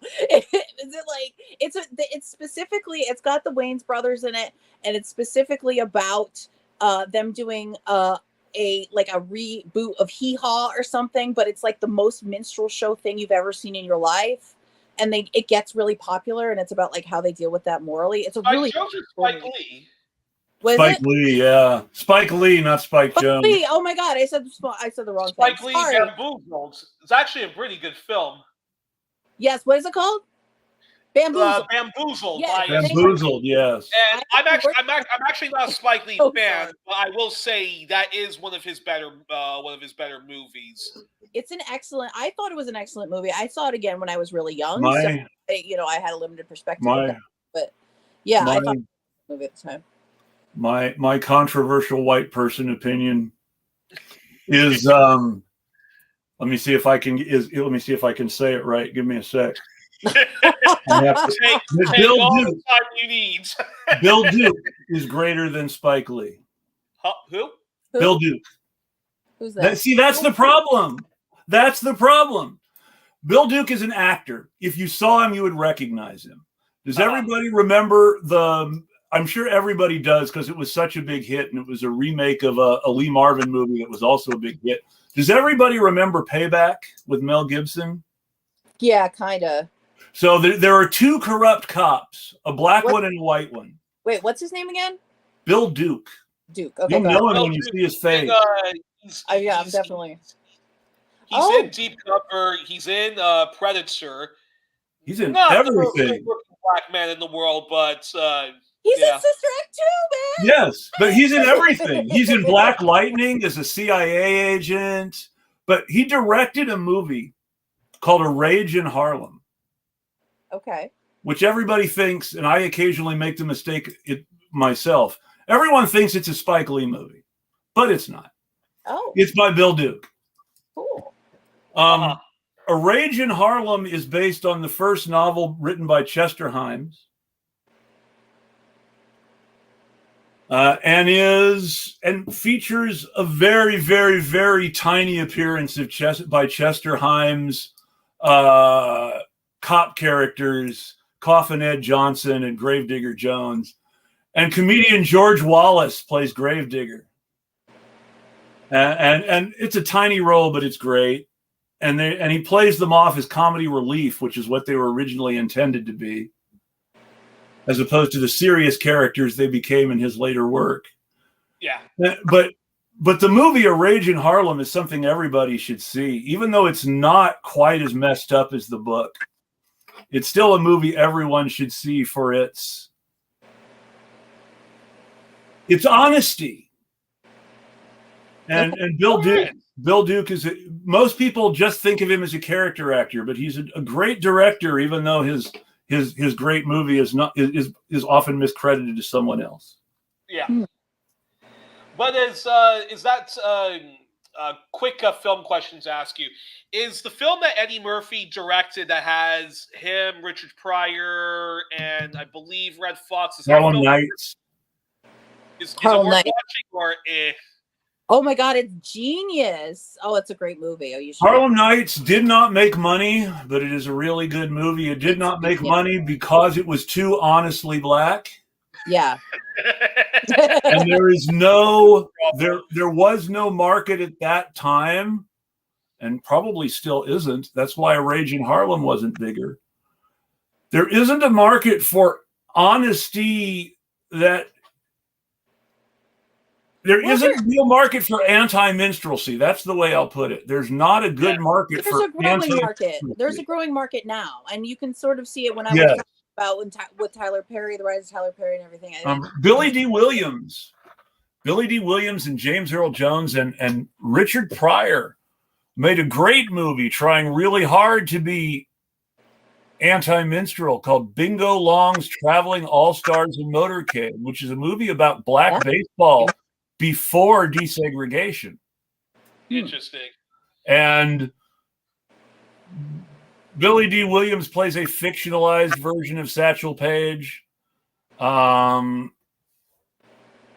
Richard Pryor plays a character who is constantly trying to get into the majors, pretending to be an indigenous American instead of black, which is a thing that people really did. There were several black players who did get jobs with minor league teams by saying they were indigenous Americans. One of whom, Albert Bender, made it to the majors and is still in the history in the majors as an indigenous American. His nickname was Chief Bender. Jesus Christ. The dark farcity of the American racial cast. And the Cincinnati Reds hired 3 very light-skinned black Cubans in the 1920s and got away with it because they said they're not black, they're Cuban, they're white guys. Well, they were probably rich Cubans that got kicked out. I don't know how rich they were. Well, no, this is 1920s. This is before anybody got kicked out. Basically, like all Cuban exiles that came like immediately after the revolution, you can bet your bottom dollar they were either like very rich or like upper like bourgeoisie. Well, what's really hilarious. The ones who came to Cuba during like the 1980s and the 1990s because the embargo got progressively worse are your working class people who do like pull themselves by the bootstraps. Well, the people come get the American dream. You know why? I had this conversation with an anti-immigrant person the other day, one of these anti-communists. Yeah. You know why people risk their lives getting to America from Cuba, right? But he didn't. So if you want to get to America from Cuba and you're rich, it's really easy. Yeah. You take a plane to Mexico, you get a Mexican visa, and you move to the U.S. from Mexico legally like Camila Cabello's parents did. Is that it? Is that the story? Yes! Camila Cabello's parents moved to Mexico just before she was born, so that she would be a Mexican citizen and not a Cuban citizen, and used their Mexican visas to move into the U.S. Cubans with money have been doing that for years. Yeah. By the way, I love Camila Cabello's music, but when she was doing the whole like SOS Cuba, I thought, no. Yeah, but I mean, her parents were well enough off that they didn't have to get on a boat and risk their lives trying to get to Florida. They could go to Mexico, get Mexican visas, wait a few years, have a kid, and move to America. Anchor babies, huh? These are the kind of anchor babies that Trump wants to stop. I don't think he wants to stop the rich ones, though. That's the thing. True. But what's really interesting, though, is how many of these "it only happened because they were rich" stories that there are in Hollywood. even nice, working class, good to everybody, ordinary guy, Keanu Reeves, got his job in Hollywood because his mother was one of the most in-demand makeup artists to the stars. Interesting. Wow, I didn't know that, but that makes sense. It's baby. Rebecca De Mornay's father. I was so freaked out when I discovered this. It was like it was a piece of my childhood I had tried to block out. Rebecca De Mornay's father was an Orange County talk show host. I say talk show host loosely because he mostly just yelled at his guests. Named Wally George, who was the template for what later became Rush Limbaugh. Interesting. That's Rebecca De Mornay's father, and it's like, what the? Wait, Chris, who's that historical figure? Because I definitely want to do some deep digging because I'm going to do another show about which historical figure specifically. The precursor to Rush Limbaugh. Oh, Wally George. You had a picture of Ronald Reagan right behind his head and the space shuttle. Oh, he looks like an evil version of Donald Sutherland in a way. Actually, he kind of does. He does have that kind of look to it. Yes. Donald Sutherland already looks evil, bro. But Donald Sutherland is good. Donald Sutherland is as good as somebody in Hollywood can practically be, almost. Sure, he is, but doesn't he always play a bad guy? He plays lots of bad guys, especially now that he's old. That is true. When he was young, he played the two most iconic anti-military roles ever. He played the role of tank driver Oddball in Kelly's Heroes, who steals that movie. He's so funny. I haven't seen that. And he played Hawkeye Pierce before Alan Alda in the MASH movie. But you're also forgetting a little bonus: his cameo appearance in JFK. Like he's the one that he's the one that tells Jim Garrison basically that the CIA killed Kennedy. So my favorite this is the thing that told on Oliver Stone for me, that he wasn't really our friend, and no matter how much he tries to pretend sometimes. The real life Jim Garrison. He doesn't. The real life Jim Garrison was going after the specific people he was trying to tie into a CIA scandal because he was a queer basher and they were gay. Sorry, love. And Jim Garrison was an old-fashioned McCarthyite who thought gay meant communist. And so because certain people had associated with gay people, he thought they were communists. Wow. And his whole desire to uncover a CIA conspiracy was because he thought that it was all gay communists' fault. Okay, wait, am I back? Yeah. And Oliver Stone made queer bashing. That is the term you're looking for, by the way, the shorter term that doesn't say phobic and gets everything. Queer bashing. Queer bashing is good. Can we sum ourselves up in queer? Is that okay? Does that leave somebody out? That's what I never understood about why. That's why, like, as a straight ally, I never understood why it had to be LGBTQIA plus. Like, for me, it was like, why couldn't we just say queer community? Well, that's what Queer Nation said. And all the people today who are saying, all the people today who are saying queer is a slur have completely forgotten Queer Nation. Yeah, I don't know what that means. What do you mean? You don't remember Queer Nation? Oh, you're young. I forgot. You're a millennial. And millennials aren't even that young anymore, is the sad thing. But we still think of them as young in our old age. Yeah.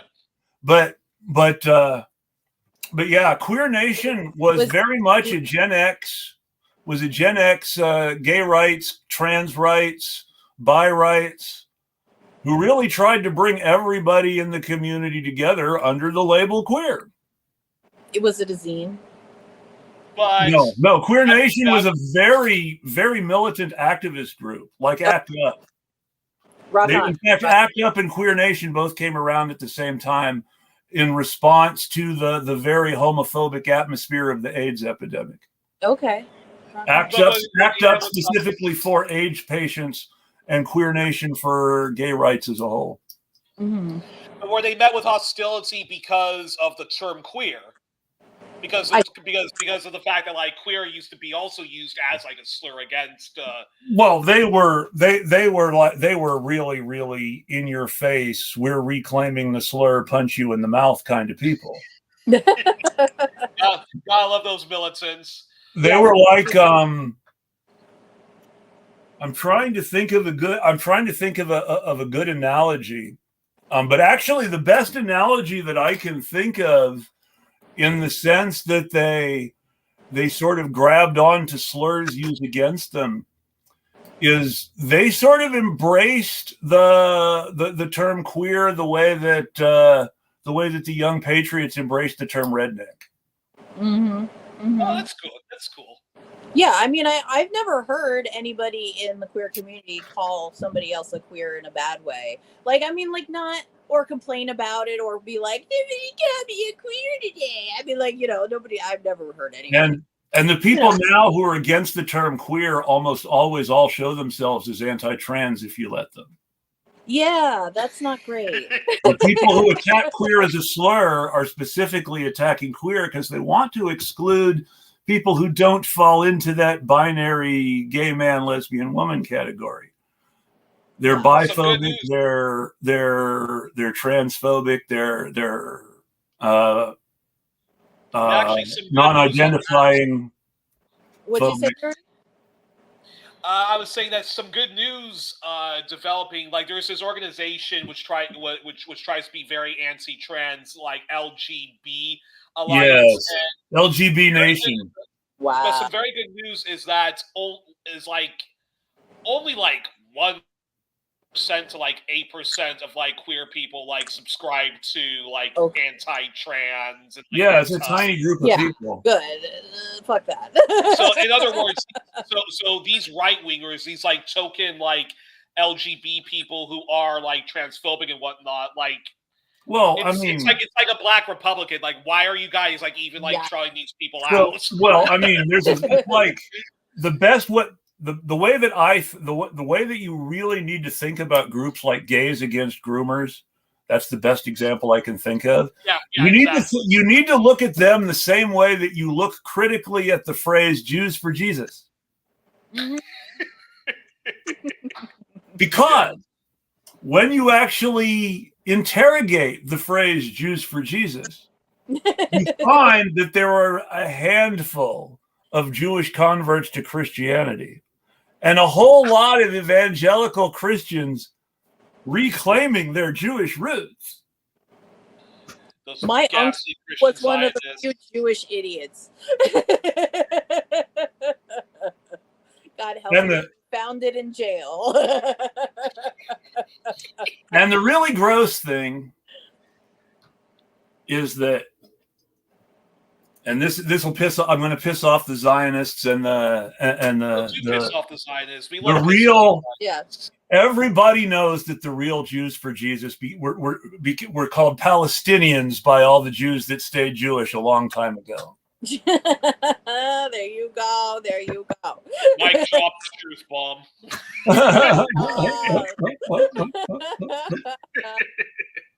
No, one of the actual interesting conflicts during the Roman Empire was between the founders of the Christian church and the old line rabbis about the Jewish identity of Palestine. Sound familiar? But there was also actually there's this one. It's a pretty extreme story, but like apparently like when there was a big battle fought between the Jews of what it's now called historic Palestine. Yes. Against the Roman Empire. Yes. And instead of being taken as like prisoners of war I'm gonna by shut the the camera Romans, off for a second, like but a I'm here. mass like suicide, which is an interesting story. That's the first war, the Roman Jewish War, that was finally won by Titus, who conquered Jerusalem and put Pilate in power for his father Vespasian. Now, what's interesting is that the destruction of Jerusalem and the dismemberment of Judea and the creation of different provinces was a reaction to the poor political response to the rebellion, and the fact that all the Romans, that all the different competing Roman responsible parties all wanted to lay the blame on someone else. And so Hadrian's like, yeah, I'm just going to make it all Syria. And he named it Syria Palestine. And the Jews were expelled from Jerusalem, and Jerusalem was rebuilt as a Roman city. But Christians were also expelled from Jerusalem at the time, and Hadrian was very, very anti-Christian too. And it's just fascinating that that's also where you find lots of Jewish Zionists saying, "See, we were originally indigenous to historic Palestine, ergo we get to have like our land back." So there's the anthropology, and then there is the mythohistory. Now, exactly. If we want to go by the anthropology, yes, the Jewish religion was started by people who were indigenous to Palestine. That's a very different thing than saying Jews are indigenous to Palestine, because Judaism is a religion and not a truly ethnically,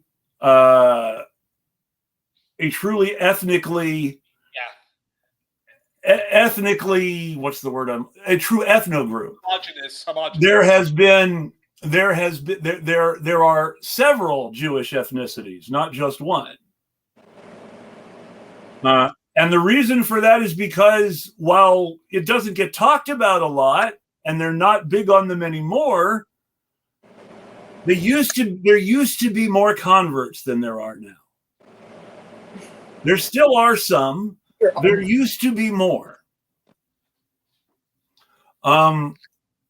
Both, supposedly, according to the Roman historians at the time, both the Jews and the Christians were very aggressively proselytizing Romans.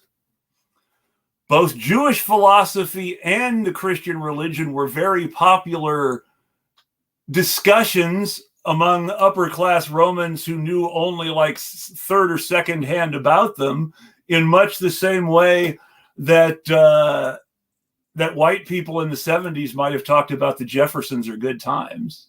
Yeah. And lots of Romans were interested in Judaism because Romans were interested in all their subject people's religions. Yeah. They outright adopted several Egyptian gods and goddesses and put them into the Roman imperial pantheon.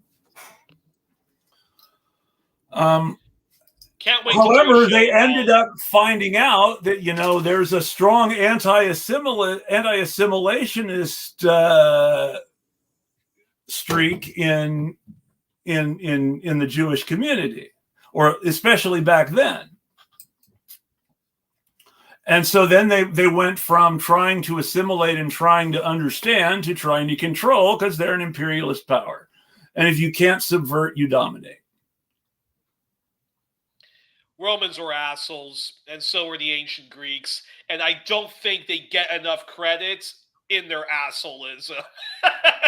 This is one of those weird things where, like, you're taught, oh, it's so normal. Like, they just, like, went and, like, conquered lands.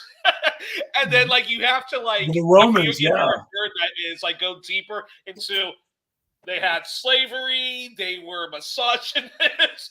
They did genocide. It's so weird how ancient Greece and ancient Rome is No, to us. one of the most depressing things about Roman history is what happens to all those wives and kids when the emperor changes. Eek. Yeah. Yeah, that sucks. I mean, and a Maybe lot they're of what putting them out of their misery, depending on the emperor. Who knows? there was a writer, Mary Renault, Yeah. who was tremendously popular in the white, gay American and British community because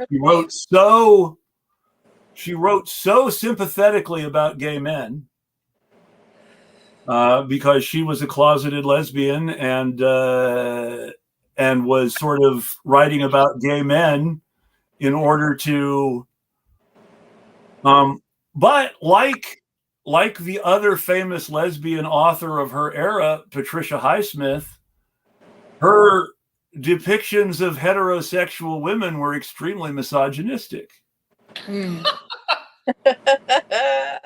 weird. Oh my god. Well, so I can definitely attest to the fact that some lesbians hate femme women a lot. It's true.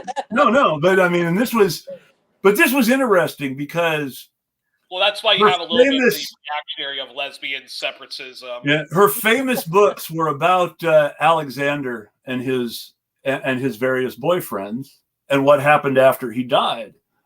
And The Last of the Wine. The Last of the Wine is her first book. I'm sorry. The Funeral Games, which is the book about what happens after Alexander is actually buried and his friends start killing each other over his empire, is they actually talk about what happens to his wife and kids. Oh. And it's not good. No. Jesus.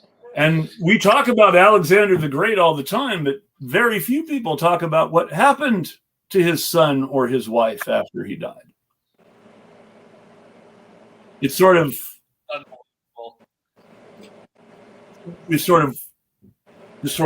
washed out of history sometimes. There's not a whole lot of talk about the killing of women and children in the politics of the day. Yeah. And for you history buffs, y'all gotta check out this book, The Assassination of Julius Caesar by Michael Parenti. It is an amazing book, and I can't believe. And when I read this book, I was like, finally, somebody who has the same exact opinions on Julius Caesar has written a book about. I need to read Parenti. What summarize for me Parenti's feelings on Caesar? Parenti is so good. This is how much I like Michael Parenti. It's the same reason why I like Eve Engler.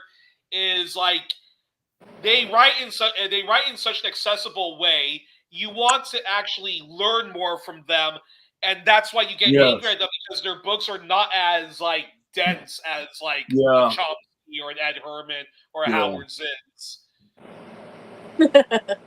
Well, I admit to being really, really partial to Zen, but that's also probably a function of my time and place. Howard Zinn's great. I like Howard Zinn. The documentary guy on top of that. The documentary "You Can't Be Neutral on a Moving Train," which was released not too long after he died, maybe the only good documentary about a leftist I've ever seen. And there's something very interesting in this documentary, which I often cite the few times I do talk about French politics and how history censors work there. In towards the end of the documentary, You Can't Be Neutral on a Moving Train, Howard is in France and is speaking to a French audience, and there's a French journalist historian there who says I really appreciate his work. Here's hoping that we get something like that in France. It basically explains to you that hey, Americans, if you think that there's a lot of censorship going on in your neck of the wood. Wait until you go to Canada, France, and places like that. Well, someone needs to reappraise the French Revolution from a leftist perspective in the same way that that Zen reappraises the American Revolution from a leftist perspective. I Because agree with that. too many Marxists even are still really, really hung up on Marx's belief in the progressivism of America. Even Ho Chi Minh never completely abandoned his belief in the progressivism of America.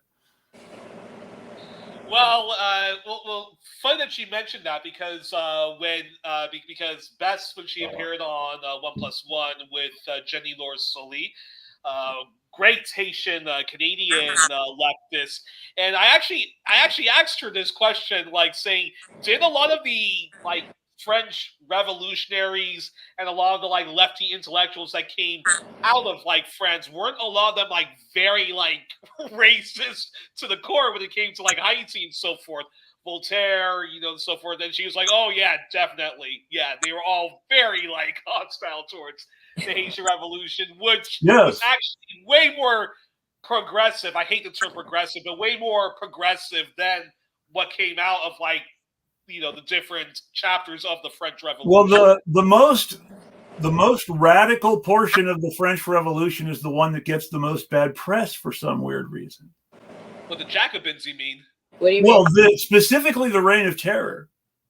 Okay. Oh yeah, the Jacobins, yeah, because they're seen as like Stalin before there was. Yes, Stalin. this whole horrible genocidal thing. No. They're killing the war criminals.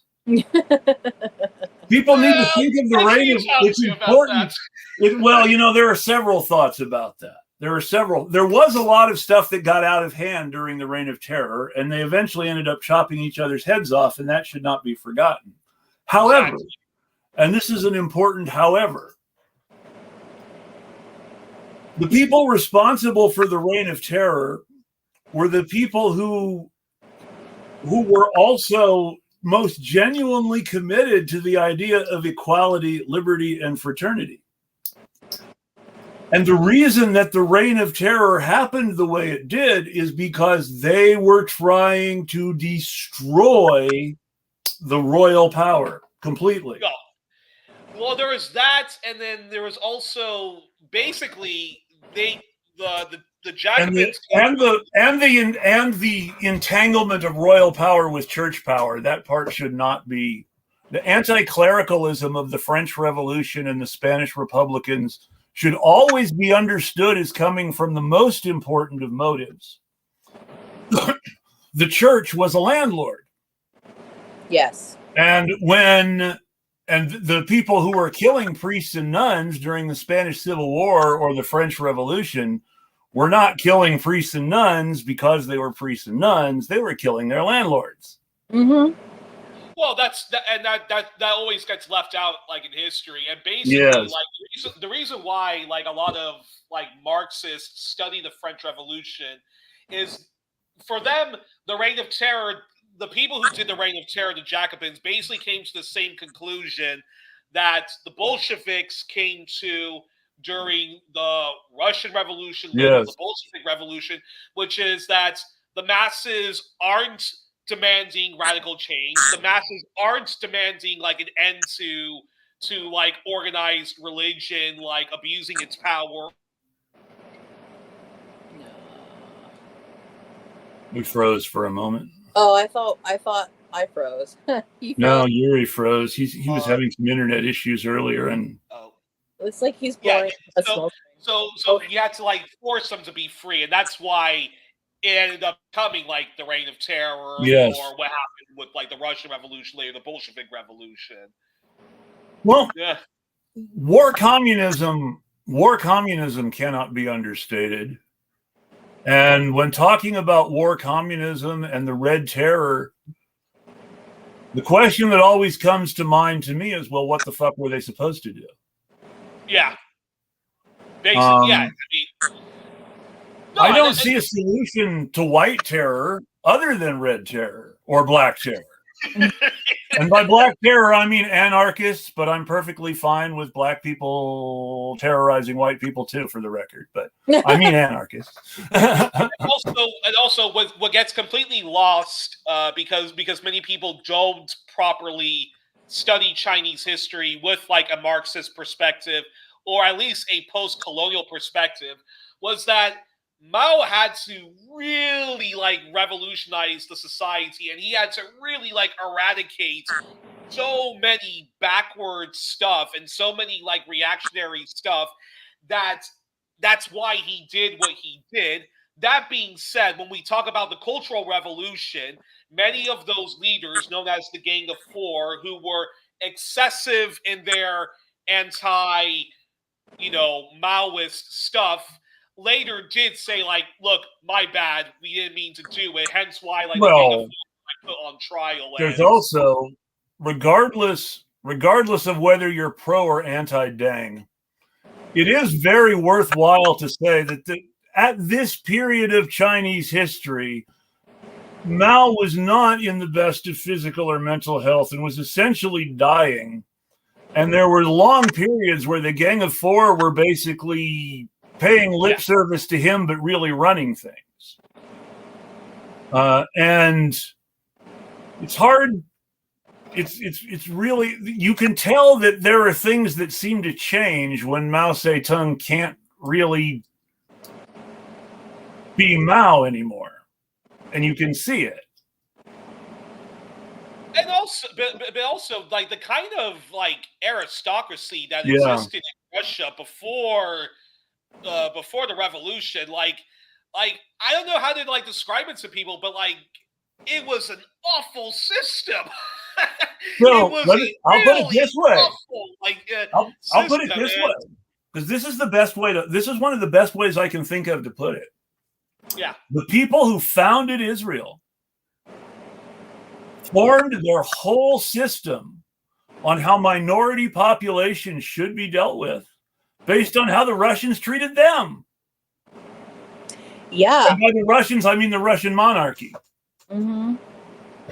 The entire founding generations of Israel were people from the Pale of Settlement in either Russia or Poland. That's where I'm from. Oh, really? Yeah, that's my family's history. We came the whole experience of dealing with people who were not Jewish, that was possessed by the leaders of pre-Israel and early Israel, was the government doesn't like us, but they're sort of our friends, but they let our neighbors pogrom us, and then they give us some nice things. And so the whole Israeli management of the Palestinians is we'll let their neighbors pogrom them, and occasionally we'll give them nice things. And then they stop giving them nice things. Yeah, very much so. I mean, that's basically what what Fatah, what the PLO is. They're basically like the colonial viceroys of the occupation now. Same with the bootlickers of the Golan Heights, which should be like belong to Syria, but there you go. That's Israel for you. Well, now it's tremendous. Israel taketh and never giveth. One of my favorite facts. I don't favorite in black humor. Inside Israel proper, what was considered Israel before the Golan Heights annexation specifically. Yeah. The Druze, who are a minority population, who are officially, they still call themselves Muslim, but other Muslims don't see them as Muslim. Kind of like the Kurds, yeah. Well, Kurds are complicated because the Kurds are divided between Shiites and Christians, and then there's a whole other thing there. But and Kurds' outlooks can change remarkably based on which group they identify with. But my hero, Radia Kalik, she's a Druze. She's a Druze community. But yeah, anyways, go ahead. But that whole the whole frame of relationships with Palestinians was based on this experience in the Pale of Settlement and the constant suspicion that the British would let the Palestinians kill them. And every time anytime anything happened that the leaders of the Jewish agency considered anti-settler, they would blame the British government every time something happened, and they would accuse the British government of supporting pogroms. And doesn't seem to be any evidence of this being true. It seems to be something that they brought with them from Russia and Poland. And then they completely incorporated that same management of the Palestinians the way they had been managed by the Russian monarchy. And it's just weird. Chris, we gotta get you to do on 1+1, particularly like history, like lectures, where I just allow you to like enlighten the audience about very interesting parts of histories. Because, anyways, we gotta do that. Yeah, there's a reason I call him the walking encyclopedia. Exactly. Well, remember, an encyclopedia is just something where you've written stuff down that you've looked up somewhere else. Is that what you are too? Much. I mean, like that. I mean, that's a good way to think of it. I've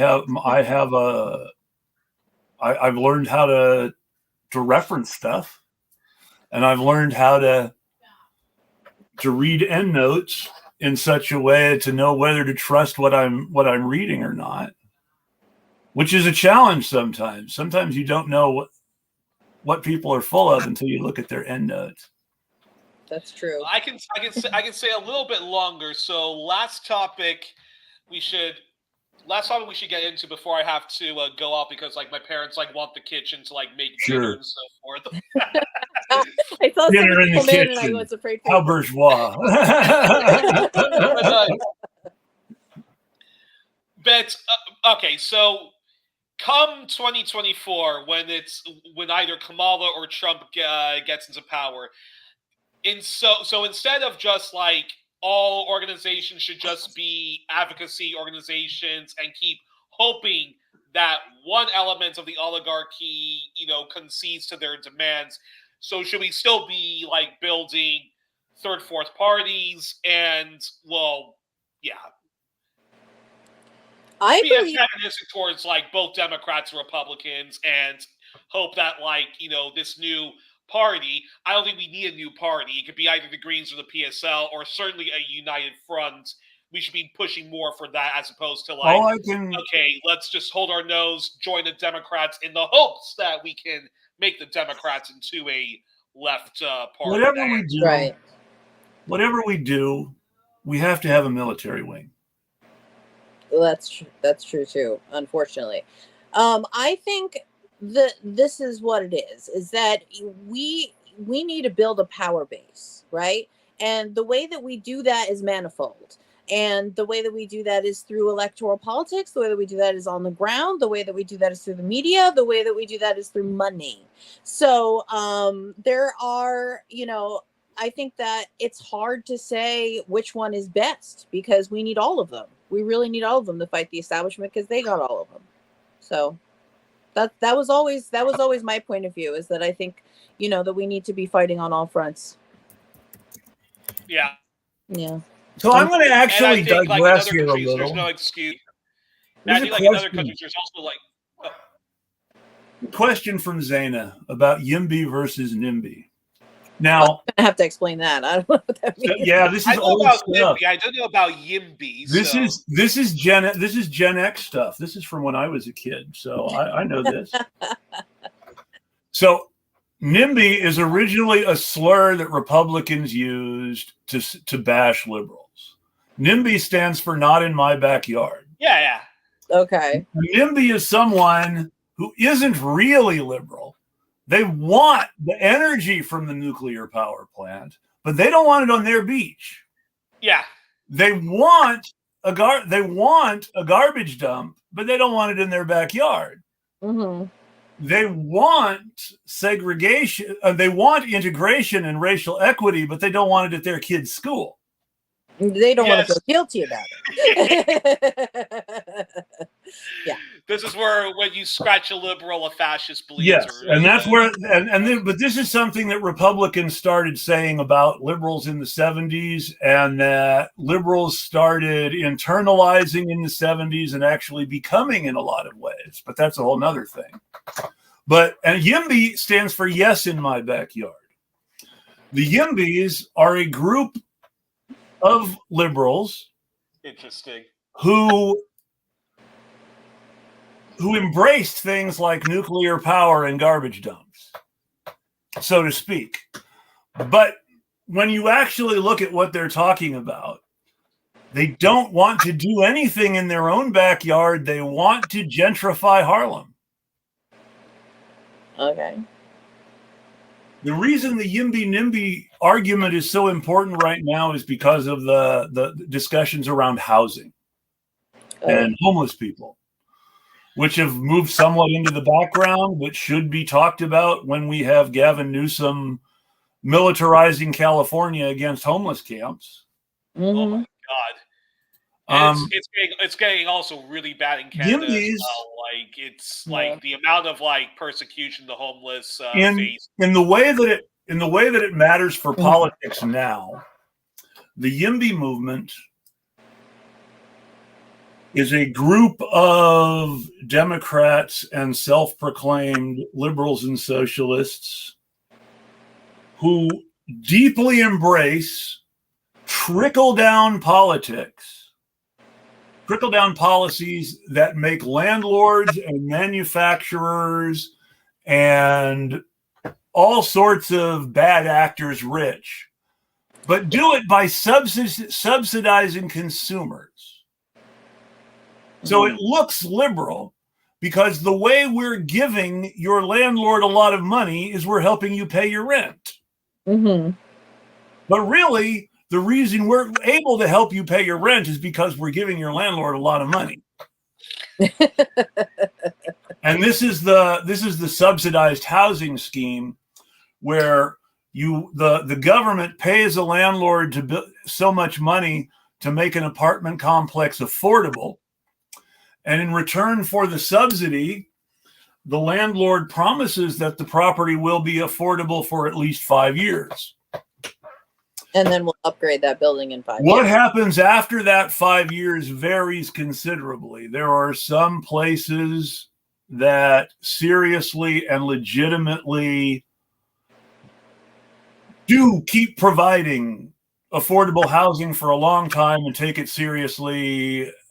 There are also places that evict everybody and raise everybody's rent and rebrand as luxury after 5 years. And Donald Trump is like all of those things. Yes, literally. and even Daddy Trump was like that. Like their first like tenants was basically like middle class to working class white people. They didn't want like black people in it, and that goes into the complex gentrifier. New and York this is the racial thing. caste system that's there. But basically, like Donald Trump's entire career, and this is what I always love about libertarians and stuff like that. Like they act as if they're all self-made, but he would not have gotten where he got if not for his daddy and if not for like political brokers. Well, and also the one really important scandal, much more important than Russiagate, that came out of the Trump campaign and presidency was the fact that he and his siblings conspired to steal all their father's money to avoid having to pay taxes on their inheritance while their father was still alive. And even then, and David K. Johnston, even though I completely disagree with his pro-NATO views and him thinking the way to get to Trump was to paint him as a Russian agent, but David K. Johnston, who is like the expert on like how the tax system works in the U.S. mostly benefit the rich.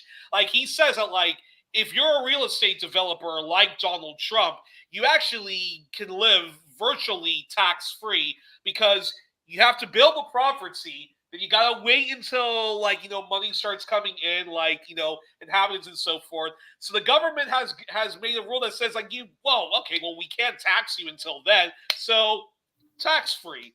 And then meanwhile, you get your rich friends to meet with Democrats, Republicans to make sure that rule never really changes. And of course, So that's you know how money can buy, ladies and gentlemen. and of course, many rich people are actually poor, but are able to get away with being poor because they're rich. Yeah, that's Trump's case, right? Wasn't he quoted once saying to his daughter, or maybe his daughter said it, that they were walking down the street and he pointed to a homeless guy and he said, "That guy's actually richer than me right now because I'm in debt."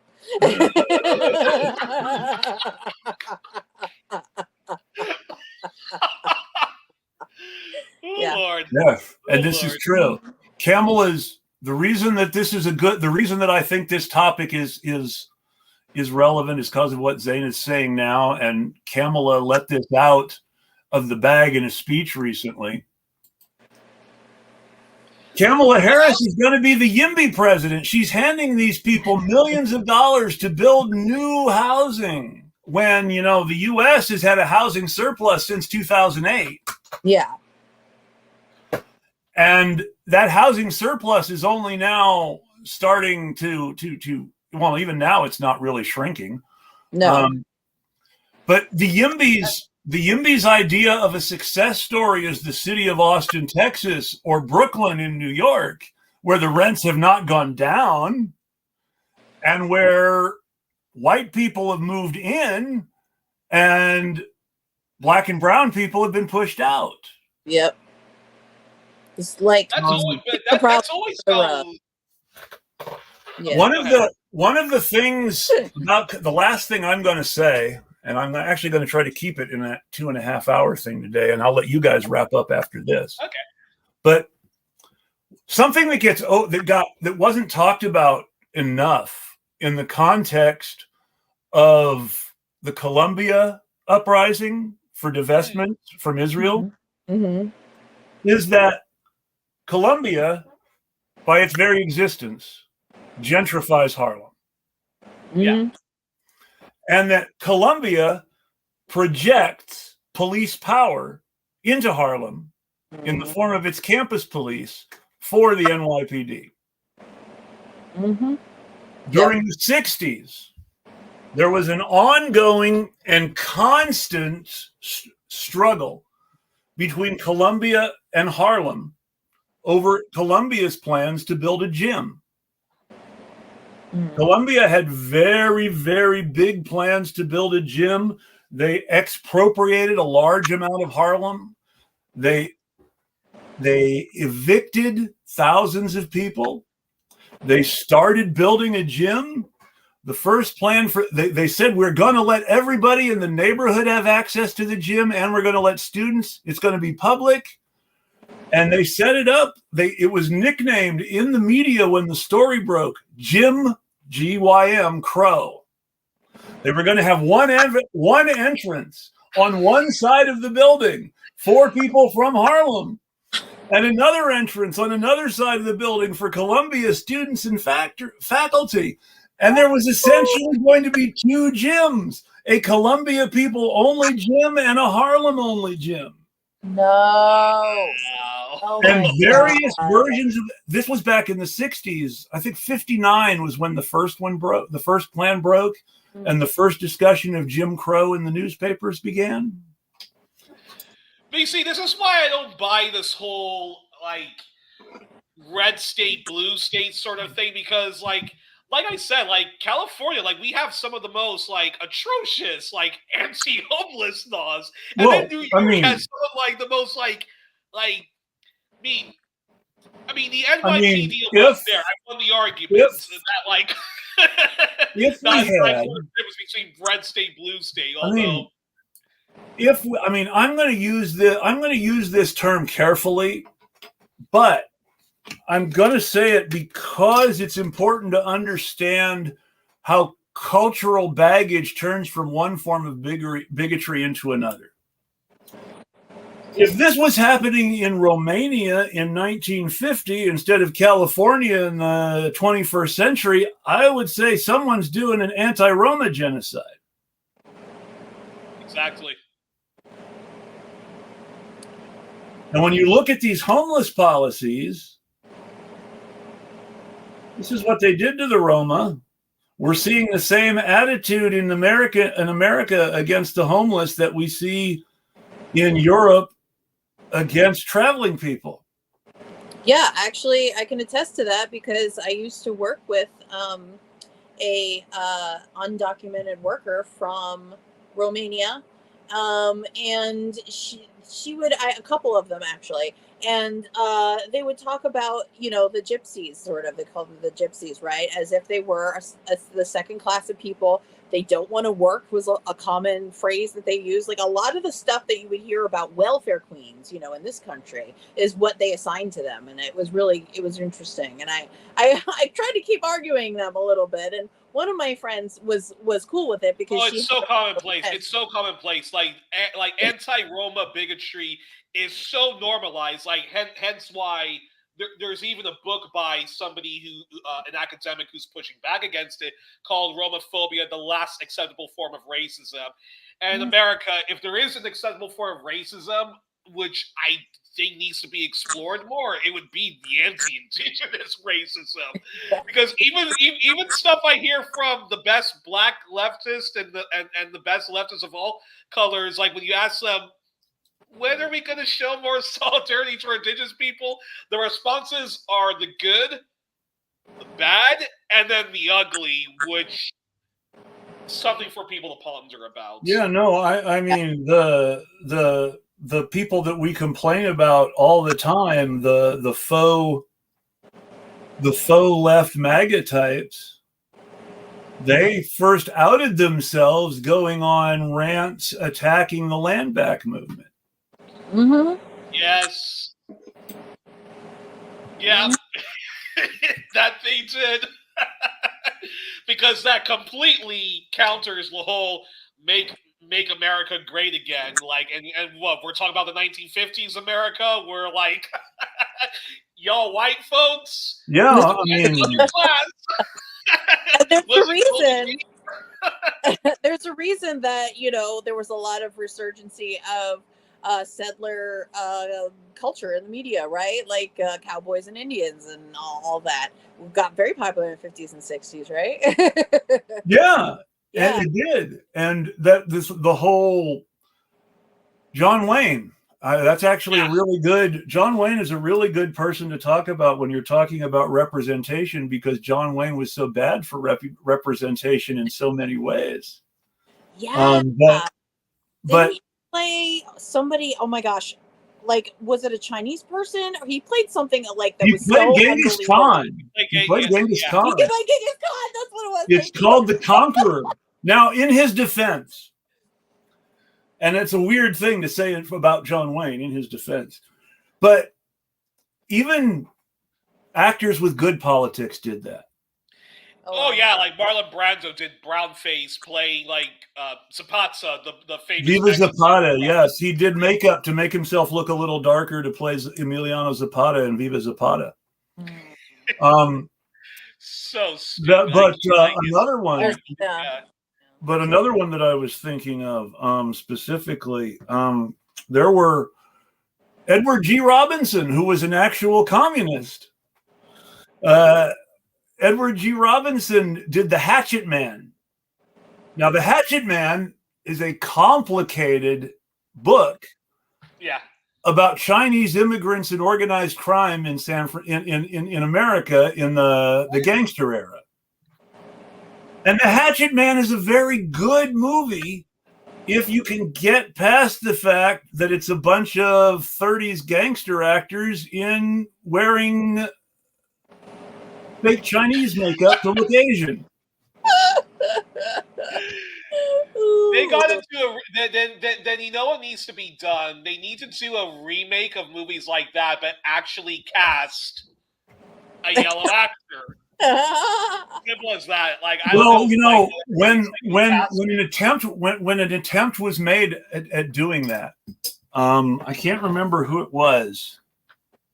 Well, no, actually, the closest people to come to doing that are the Marvel people with Shang-Chi. Now, Shang-Chi really was Chinese in the comic books, but his friends were not. Yeah. And his bad guy was Fu Manchu, the ultimate Yellow Peril villain. In the comic book, in the original comic book, Shang-Chi is Fu Manchu's son. And he's sent by his father to kill somebody who really isn't that bad and gets turned by MI6. So Shang-Chi betrays his Asian father to the White Devils. And he's the hero. Unbelievable. Now, mind you, obviously, Fu Manchu is not necessarily the nicest person ever, but he's a stereotype. Yeah, of the yellow person you can't trust. trust. Though, in his defense, in the first Fu Manchu book, he has really good reasons for killing white people, and they should have kind of stuck with that. Because in the first Fu Manchu book, he is getting revenge against the people who killed his family. As he should. I mean, if he was a white cowboy, Clint Eastwood would have starred. Mm-hmm. But insensitive, like, white liberalism, like, the marginalized are never, ever allowed to, like. But the first, but you think about it, the first Fu Manchu book. Not want to foment revolution. The first Fu Manchu book is an inversion of the Native American of the white people massacred by indigenous people Western, with the marginalized people being the actual victims of the massacre, and in the Western, the cowboy hero seeking vengeance would be the hero, and in here, the guy seeking revenge for his family is the villain. Mm-hmm. Unbelievable. Mm-hmm. Palestinians, they're the mean people, as Israel likes to remind us. We're nuclear armed. All of the Western advanced, like, but how many? Support us. How many? They're the ones that displaced these people who had absolutely fuck all to do with any Jewish persecution. But yes, we're the victim in the end. Well, and that's that's really the whole thing about it. And this is something that gets overlooked a lot. That the Palestinian ruling class was bending over backwards to sell Zionist land for years. The Palestinian ruling class loved the leaders of the Zionist movement for generations. The break came in the 1920s and the 1930s when members of the Palestinian ruling class discovered they had a huge poverty problem in their cities because all the peasants who had worked the land when it had been owned by the Palestinian ruling class had been dispossessed and were now doing wage labor in the cities or for the British Empire, or right? contributing to the urban crime problem. And so they started saying, this is happening because people are buying up the land and then throwing the peasants off it. And we need to do something about this, if only to avoid the peasants becoming our problem. And that was the really gross part of it, is that while there was a sort of sympathy for the peasants, there was also the Zionists are making our peasants our problem when they were never a problem before. Aspects to it. Interesting. Because our society, as long as our peasants were on our land working it, they were behaving themselves. But now that they're in the cities, they're making trouble. They want independence or something. Here's hoping that when they and it's the only game in town, whether Zionists like it or not, when the democratic one-state secular solution happens, here's hoping all of those grievances will be addressed. But I would hope so. Yeah. We gotta do it before but we have to do it. Otherwise, Israel's gonna fucking drive us all to the end of the world. The period during which what the settlers called the anti-Jewish riots and what the Palestinians called the anti-settler riots. Yeah. They happened because of disputes ultimately between the Palestinian ruling class. There were two big, powerful families in the Palestinian aristocracy.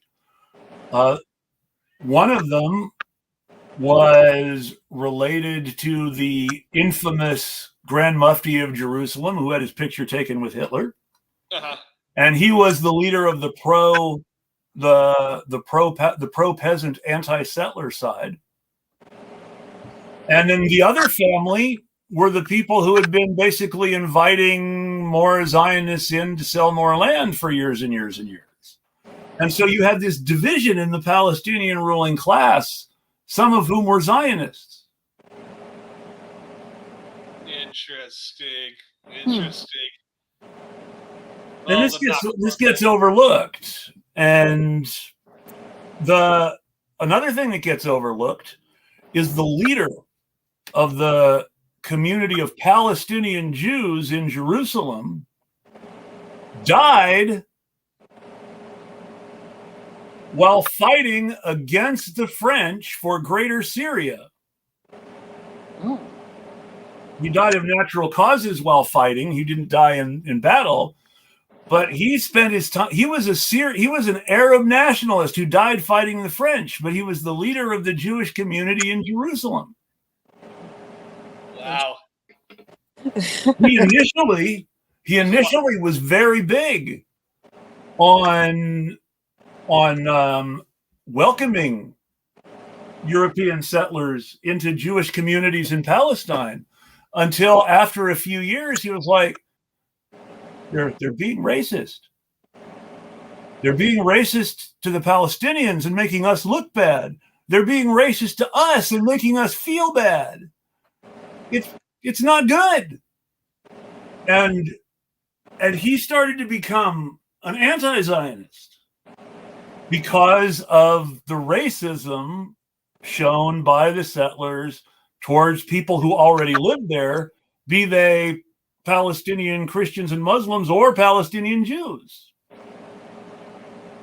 And fun fact, Israel's secret services had to terrorize Arab Jewish communities in whatever country, Syria, Egypt, and whatnot, in order for them to feel like, we have no longer Israel now. In Egypt, the Mossad found a specific set of people within the Egyptian Jewish community, which was very small. Most of the Jews who lived in Egypt had already left for France or England after Nasser's government took over. So the only Jews who were left in Egypt were poor Egyptian Jews who couldn't move anywhere else. So it was not just, it was that all the people with money or connections to Europe, unless they were connected to the new government and Egyptian nationalists, had left because of their connections to Western capital and their opposition to nationalization. So the people who were still in Egypt were the people that had been left behind by the people with money in the first place, whether they wanted to stay or go or not. Most of whom wanted to stay, and a small group of which were basically convinced to become terrorists by the Mossad.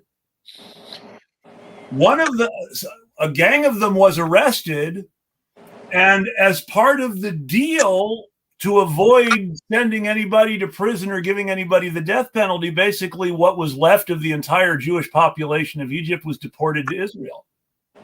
With the connivance of the Israeli government, basically saying, we would rather see you deport your entire Jewish population to Egypt than convict this one Egyptian Jew of a crime. And if you just read about like how much like Israel's deep state is part of like the whole like Epstein like human trafficking scandal, you go, wow, there's evil, and then there's evil, and like Israel, Look up, and, like, no, the CIA seriously. takes evil Look to up, a whole nother level. Look up Ghislaine Maxwell's father. Oh yes, the crook, yes. Member of Parliament. Maxwell, Very wealthy member of Parliament. Yeah, John Pilger has lots of good stories about Maxwell and how much like he absolutely dreaded working for him and like amicably like divorced himself from the Daily Mirror when he became the editor and stole the pension funds of his own people. Oh, Jesus. Yeah. Worst capitalist. That's a special kind of asshole right there. Exactly. Couldn't have said it better myself. And on top of everything else, he was working. My contribution. He was working for the Mossad while sitting in Parliament. Wow. Unbelievable. It's not unbelievable. Remember, I'm in a country where veterans of the IDF are in Congress. Mm-hmm. Unbelievable. Mm-hmm. Veterans of the IDF run major progressive publications like the Eclectic. In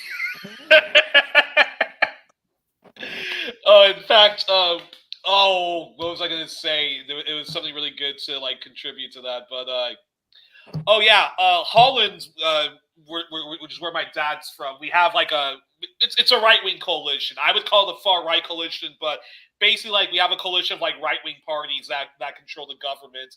And one of the people that they wanted to be like the technocrats, because they all agreed, okay, Hertz Wilders, he can't be prime minister. This one from that party can't be prime minister. So we have to have like a compromise prime minister.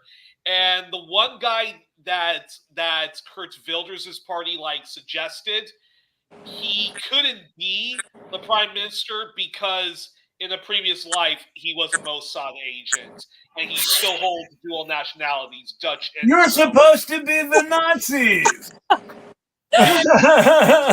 my God.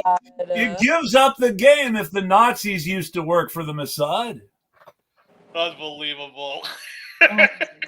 Oh, And people want to continue to talk about non-existent Russian meddling, non-existent Chinese meddling, non-existent Iranian agents meddling. When, dude, Saudi Arabia and Israel has like the entire world literally by the balls. Well, and it's not even, the